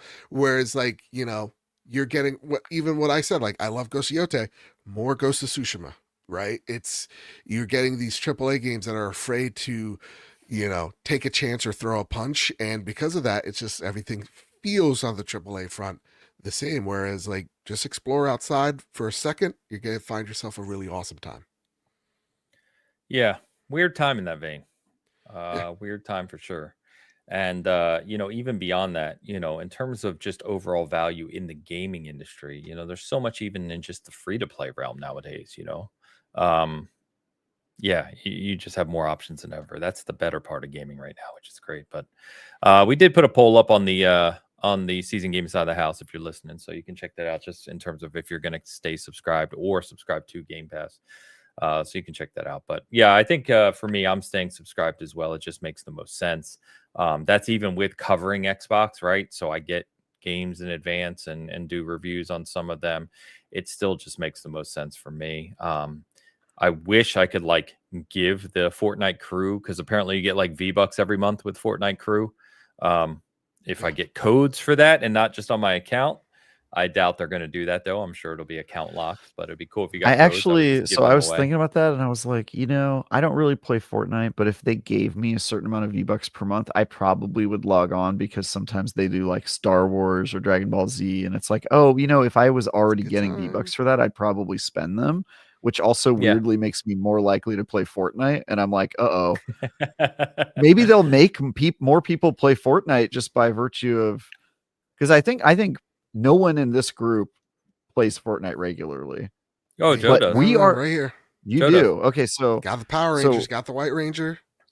So this has got to appeal to you if your PlayStation subscription already also included V-Bucks. That would be like, Ains, why are you laughing? That game. I'm just saying, Ains, like my point. No. Completely something else I'm laughing about. My point, Ains, was I'm that not you saying and it I on our live show. My point is, Ains, you and I are not the target demographic, but I bet you there's a bunch of people who saw the Fortnite news and were like stoked. You know what I mean? Like there's Fortnite. One of my buddies actually is like, listen, I'm saving like $2-3 a month by doing this. What's he saying? Oh boy. All right. You want me to read it? I can say it because I'm Hispanic. And I live my fantasy as the White Ranger. My words. Finally. No one else is here. Finally. No, to your point, you're right. Yeah, I think it depends on what you consume. So, I do get the point that for a lot of people, the value's still there. The value's still there for me, even without the Fortnite stuff. If I played Fortnite, it's even more so. And to your point, I've said this before. I bought the Marcus and Chief skins in Fortnite. They were like $20 each. They're expensive, right? Yeah. Spent $40. If you logged in and you had 5,000 V-Bucks because you've just been gathering them over months of having an Xbox subscription. Yeah, I'd go in and buy them. I still wouldn't play, but like I spent $40 real money on those. And I still haven't played a single match with either of them. Not even one. That was a complete waste of money. But you don't have any curiosity about what if you played it and you loved it? What if it was your green eggs and ham, bro? He's played. Oh, I've played Fortnite. I've played with Joe and Luke before. You said you haven't played a single match since I bought those skins. I see. Yeah. Okay. No, well, yeah, I do it for me, but it's fine. I honestly, the thing I was most like eyebrow raising about with this price increase was I saw they were outing the Ubisoft thing, and I went, "Oh, nice." Because I went in and looked at them yesterday. Because I had thought about buying that separately, and then I was like, I just don't play enough. But now that it's bundled, I'm like, okay, I mess with that. That's pretty cool. Yeah, there's some good games in there, and EA Play. Honestly, funny enough, I get some decent value out of. Like I was playing Battlefield 2042 through that. I play NHL usually early in the year a little bit. So I mean, again, the value's there for me, but I just think on a general larger market, $30 a month for a subscription is asking a lot in today's marketplace of subscriptions. So I'm very curious to see what this does.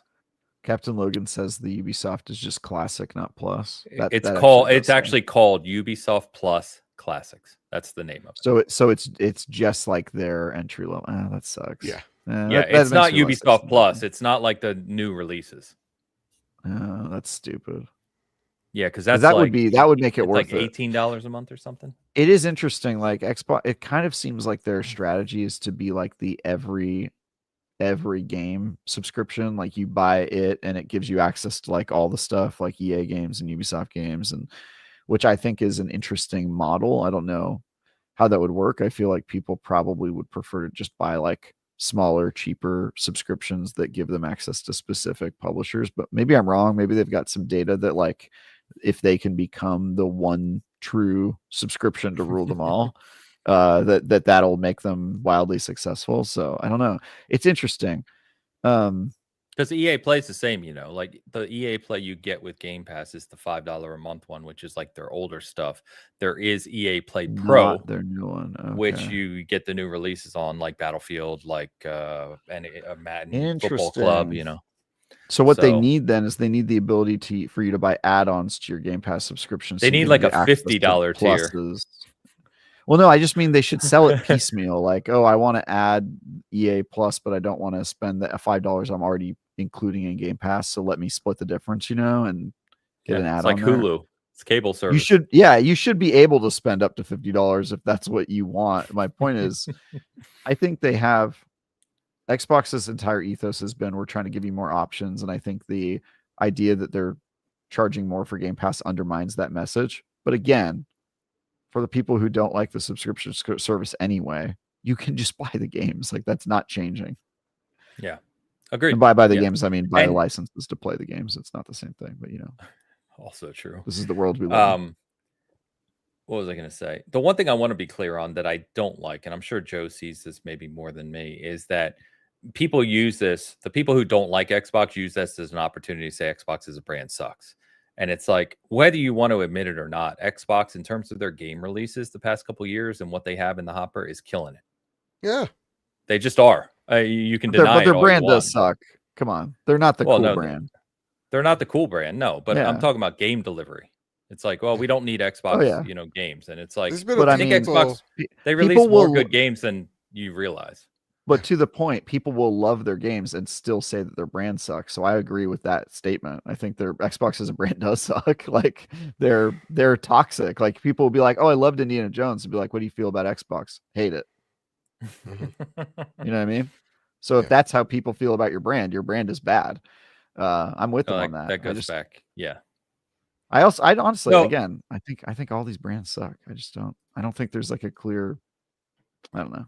We deserve better as gamers. That's always been my stance about these platform holders. Yeah. So, like Eat Fresh guys, so they have 30 plus studios. They should be releasing more than 6 games a year if they could properly manage their studios. Again, that's not just Xbox. Do we need to talk about PlayStation's output delivery in the PS5 generation? They've released what? 3 games? 4 games? Dog water. Yeah. Absolute next year will be good, but it's not been great for the past 2. They're a global, gigantic brand with tons of studios and talent. And they've released Ghost, Returnal. What am I forgetting? Still waiting for Naughty Dog. It's like... Oh, they had the platform gamings. Didn't it win Game of the Year? Astrobot. Sure. Let's great game. Yeah. But they don't release a lot of games, but when they do, they hit. I just think the PlayStation brand is like clearly winning right now, but I get it, but that's not what we're talking about. We're talking about output. Yeah. Because output has nothing to do with your brand being good or I'm talking about they're separate things. People what people associate with your brand. Like my point was regardless of reality, PlayStation has their brand is you're changing the point from what I'm saying, right? The pile on is Xbox should be releasing better games. And what I keep saying is they are releasing great games. You're just not paying attention. Not you, but other people. People. The brand, PlayStation is a much, much stronger brand globally than Xbox. It always has been. Have you seen those Reebok shoes? Come on. Yeah, exactly. So, I don't know. So, anyway, the new rumor about Xbox. Do we have to talk about new rumors? All right, let's get this super chat real quick. The new rumor about Xbox is wild. Next gen canned. Yeah, I think it was like it wasn't that next gen was canned. It was, is Xbox going to be the people making the console? Was basically it. Like, will it be a first party console, or will they do something like the ROG Ally? I actually don't think this would be the end of the world, and I don't think it's something that's out of the realm of possibility for Xbox. I do think it would probably be a long term misstep for them to cede their seat in the console table as kind of being in that position where they are the platform holder.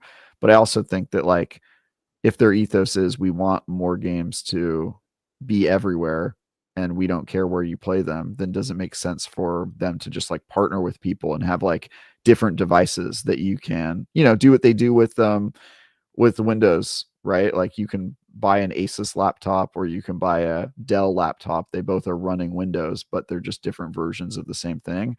Could that work in the console ecosystem? I think maybe. It might feel like a less bespoke kind of like platform, because you're having to deal with like which Xbox do you have? Oh, I've got the one that was made by blank company. I've got the one that was made by the other company. I think that would be a little bit weird to consumers, but I also think that it wouldn't be the end of the world. Battery. 1 sec, boys. Yeah. I laugh only because Travis said it takes me back to the 3DO, which is obviously going back a long way, but that was their model of like, we'll sell the brand, but other people can make the console.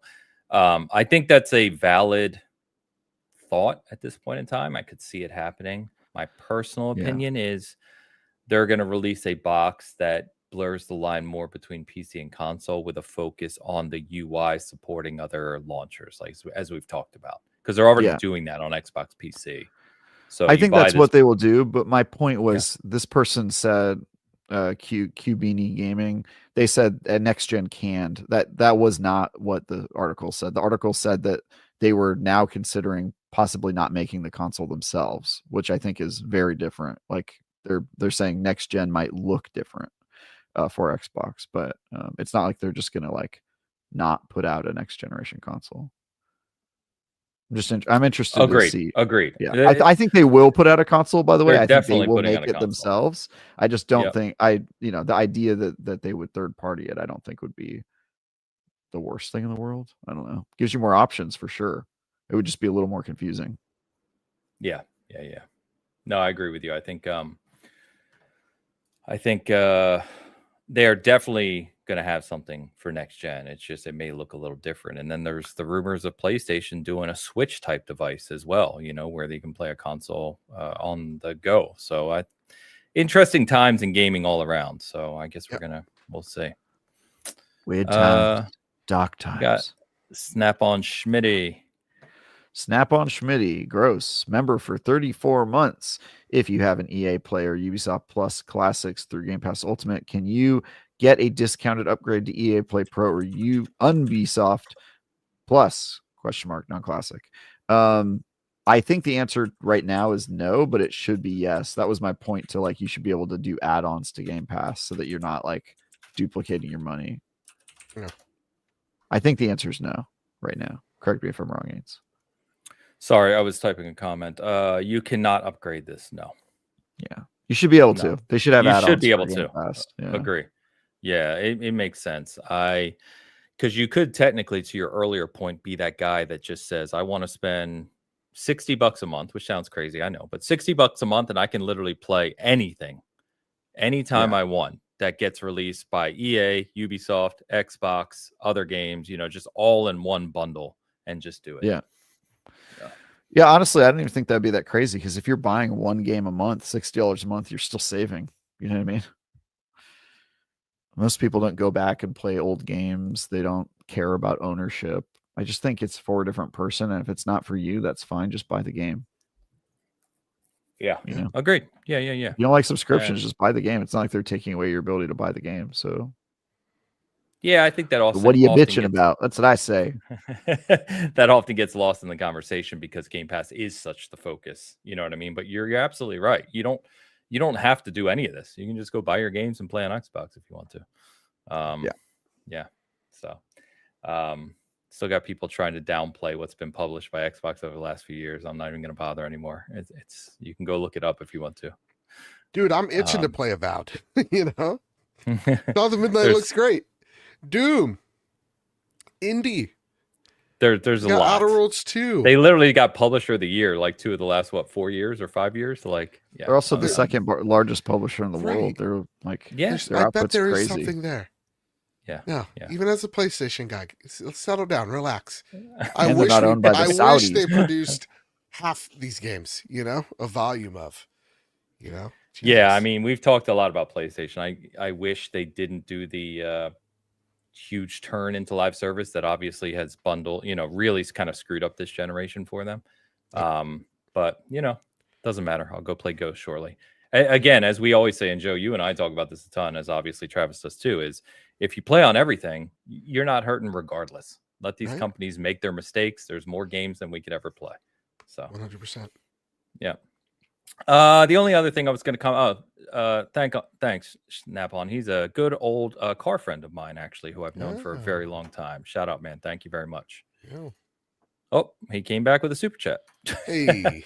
Snap-on Schmitty, $10 super chat. I would absolutely pay $60 a month to have access to any game I want. I buy Madden and college football every year. College football. Yep.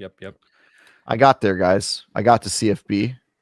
You did. So I would say if you weren't aware, my friend, I'm not going to say your real name, but Schmitty, if you aren't aware, they do have EA Play Pro, which gives you all of EA's games. So if you're really into Madden, college football, if you play other sports games or want like Battlefield 6, you can pay for that. I think it's $18 a month. Yeah, but you don't know Schmitty like I do, okay? This guy doesn't want to juggle multiple subscriptions. He wants one subscription to rule them all. And might I say, there's your catchphrase. There's your slogan right there. Yeah. I get you, Schmitty. I mean, people would associate Microsoft with Sauron. I mean, it's honestly pretty good. It's pretty good marketing. Yeah. So, I mean, Sauron is put a little Xbox eye, a green eye, on the tower. It'd be good. So, thank you, my friend. Good to hear from you. I hope you're doing well. Xbox is Sauron, does that make Microsoft Morgoth? I'm going to go with yes. The other thing I was going to mention this week is because we talked about it last Sunday, and then sure enough, it did happen on Monday, which was EA going private. So they were acquired, $55 billion, the largest private buyout in history, I believe was reported, right, by some of the equity funds and the Saudi Public Investment Fund. There was some reporting from Bloomberg and others about, some of that being structured into $20 billion of debt. I guess, I've seen a lot of reporting from people at IGN and some of the major outlets of and Jason Schreier, that this is going to be a problem. So expect layoffs and expect other things coming soon. So I can talk a little bit about this because I've seen leveraged buyouts before. So leveraged buyout is when you buy a company usually with somebody else's money. You buy it using debt. And why would you do that, you ask? Well, it's because you think that the assets that are in that business might be worth something. And usually that means you're either going to make your money back by using those existing assets and like streamlining, aka like chopping off the parts that aren't working or laying people off. Or more commonly from what I have seen is that you sell the company's assets off for parts. So like my pessimistic view of what I think is going to happen here is I think EA is going to be taken apart and sold in pieces to different companies to pay back the debt and then make profit off of the acquisition here. So my guess would be like, hey, who wants this hot BioWare that we have? Who wants that? PlayStation, you want it? Ubisoft, you want it? Up for sale. Who wants to buy it? And then they're going to do that with pretty much all of the pieces of it. And then maybe the parts that they think are too valuable to sell, they'll keep and lay off a bunch of people and then do like a Battlefield thing. That's what I think is going to happen. But anyway, I've been a part of leveraged buyouts before. They're like a very scummy, like this is not the type of buyout you want. This is what the private equity funds do. I mean, yes, but if you are here's my point is if you're a business, I start a business today and I grow it to sufficient size, the leveraged buyout is the one that I only say yes to if I'm not feeling great about the business that I built. And so I kind of view this as a I mean, it's good. It's good for the people that started EA. They all made money. I mean, you guys saw the stock price, but like, I'm not super optimistic about the future of EA, but that doesn't mean that its assets won't go on to live in some format, because now the people who bought them have a vested interest in like something happening with every part of the company. And so even if that means that it's not owned by EA or their parent company anymore, it'll exist in some form. But yeah, I mean, this is a big eyebrow raise for me this week. I don't know how you guys feel about it.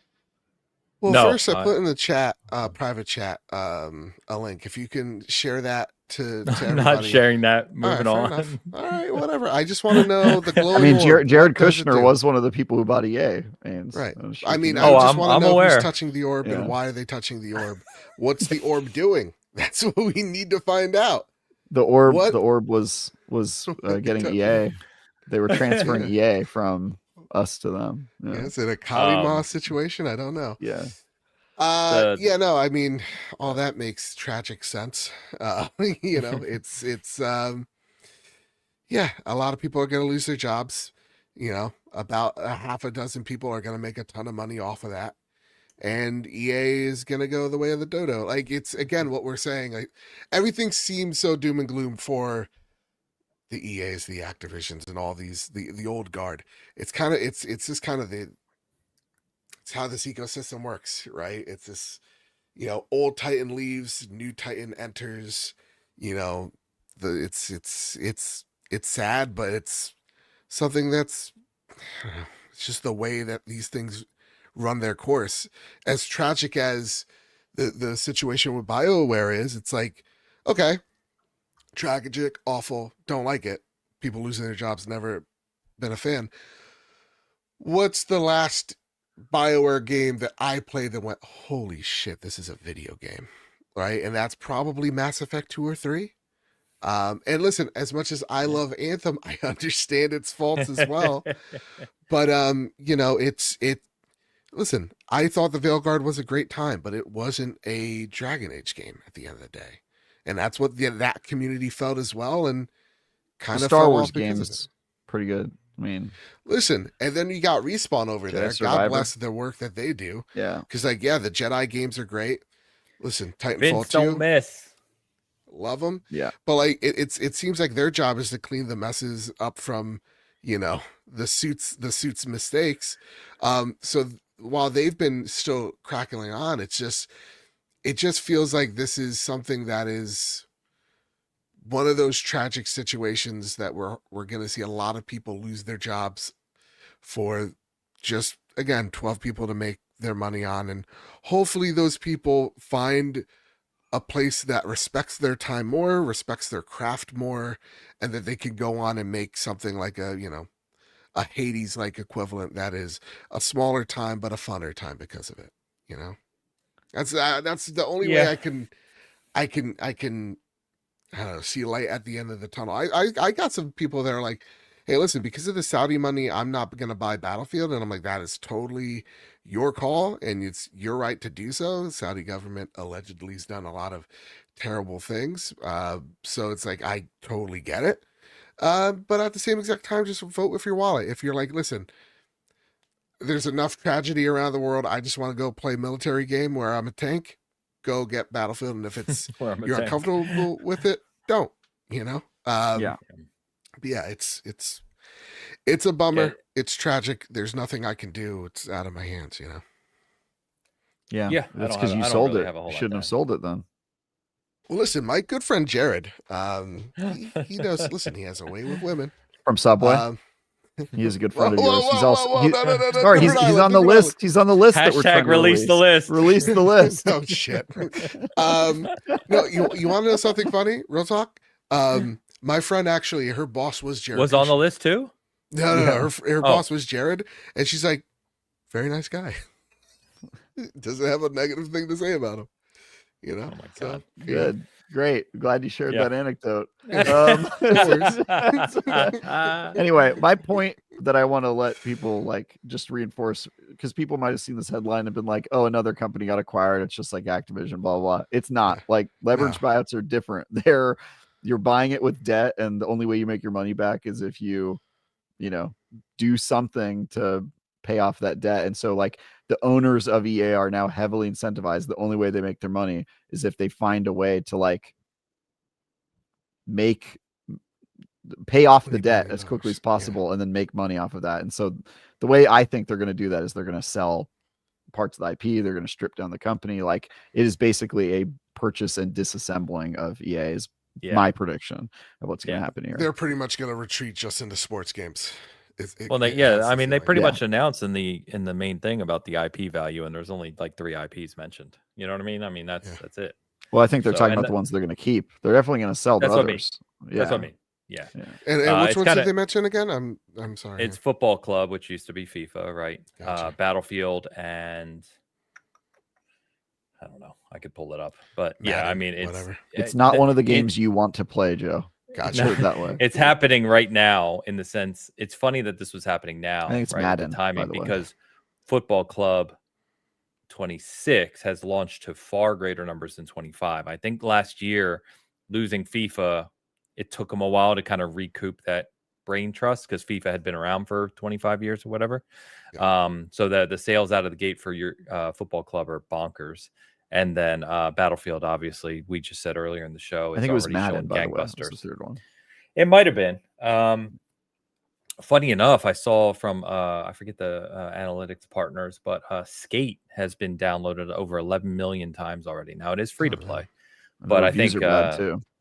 Yeah, but it just has a lot of interest. So, but anyway, yeah, I agree with everything you said. It's kind of sad days, and the EA that I go back with EA all the way to the yellow tab Genesis cartridges. It's in the game. Classic, yeah, exactly. The classic sports games when BioWare really blew up with Knights of the Old Republic, and we've talked about all that stuff. It's just again, it's a shame to see where these things end up. So, hey, anyway, so what do you see at the end of the day? Let's talk about BioWare for just a sec. Where do you see their fate? Do you see them being dismantled? Do you see them able to convince someone that is, willing to take on BioWare? Like, do you think they find them a new home? I think a more likely outcome is that the BioWare's IPs get sold off, but I could see somebody buying the studio. That way they can have all the IPs and then doing something different with that company. But I think the value is in the properties that they own more than the company itself. And I think that's probably going to become apparent. I love BioWare, and they make some really great RPGs, and I want them to get back to making really good RPGs. I think what's going to tie into that conversation is the state, because none of us really know the state of where Mass Effect is. Yeah.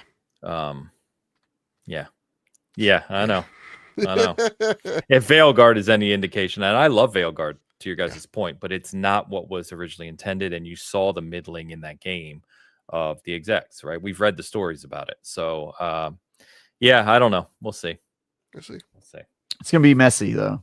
That's my prediction. It will be messy. This is going to be the messiest story of 2026 is what's happening to EA. The next several months are going to be interesting. No doubt. It'll be brutal. Yep. Oh, to be a fly on the wall. Well, let's get back to being positive as we start to wrap the show up. Is this week we get Battlefield 6. So I'll be talking a lot about that next week, and maybe even streaming. I got to break a stream back out. We also get which is maybe feeling like a little going by the wayside, is Little Nightmares 3 comes out this week. We will have a review on that one. And then a little game I would just want to mention real quick called Absolum, which is it's a side-scrolling beat 'em up. So you think of like classic beat 'em ups, but mixed with basically roguelike elements. And it's a lot deeper than it looks when you first see the screenshots. This one made a lot of waves with its demo, and it made a lot of waves at Summer Game Fest. And so I would mention that one for people to keep an eye on. It also has a soundtrack composed by the gentleman who does Dark Souls and Elden Ring soundtracks typically. A lot of positivity around this one. So don't let this one slip by if you're into that type of game. Again, that's called Absolum. It's coming out on the 9th, I think. So later this week. We'll have a review on that one as well.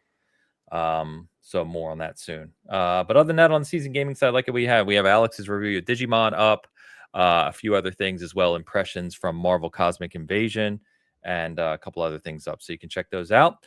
But I want to give a big thank you to Mr. Badhead here, Joseph Moran, host of the Trophy Room, a PlayStation podcast. He came in last minute tag in here. So thank you very much, my friend. Appreciate you. Tell people where they can find you, where they can find Trophy Room, and anything else you want to call out. Yeah, man. First and foremost, just thank everybody for the birthday wishes. That was very overwhelming. I literally went like, "Hey, it's my birthday today," and then I put my phone down and enjoyed my day, and then I woke up today and I just saw like hundreds of messages. So thank you guys so much for being so nice. I wish I could comment on all of them, but I'm just gonna say one generic. Thank you all so much for making me feel special. That was really nice of everybody. You can find me over at Mr. Badbit over on the Bad Place or on Blue Sky. You can find the show, The Trophy Room, a PlayStation podcast where me and my two best buds talk about the latest and greatest in all things PlayStation. This week, Light returns. I can't wait to talk about all the things that they got to do at Disney World and see if they got me any some birthday gifts. It's very important. And so you can find all that there on YouTube at PS Trophy Room. You can find the Trophy Room on Apple Podcasts, Spotify's, wherever your pods are caught. You can find us there. And yeah, thank you guys for having me. I love doing this show. I love being the replacement Hogue. So thank you for cordially inviting me on. That's a Hogue word, I think. I think. Before I hand to Travis real quick, I just want to say on our poll, 57 votes. So we've got a 56% or no. They're not saying subscribe to Game Pass, with a combination of 44% saying yes, with what, 3/4 of that being Ultimate. So pretty typical mix. It's going to be interesting to see what happens there. But thank you all. Travis, what do you want to call out, man? I don't have a whole lot to call out. My last thing I put out was the Baby Steps review, and I'm working on some other stuff. I will have a review on, I think, Tuesday or Wednesday or something like that. Sometime this week of a game that's coming out very soon. And then throughout this month, I've got games coming out, coverage. So yeah, should be a busy month for me, especially the second half of October. Okay. All right. Cool. Chat, you've been awesome. Thank you for the well-intentioned debate, if you will, on Xbox and everything else going on in the gaming ecosystem. As always, go enjoy the amazing games that are out right now. Get ready for Battlefield, play some Silent Hill, play some Ghost, play whatever the hell you enjoy. Have a great week of gaming. We'll be back next week, of course, hopefully with Hogue. And we will see you then.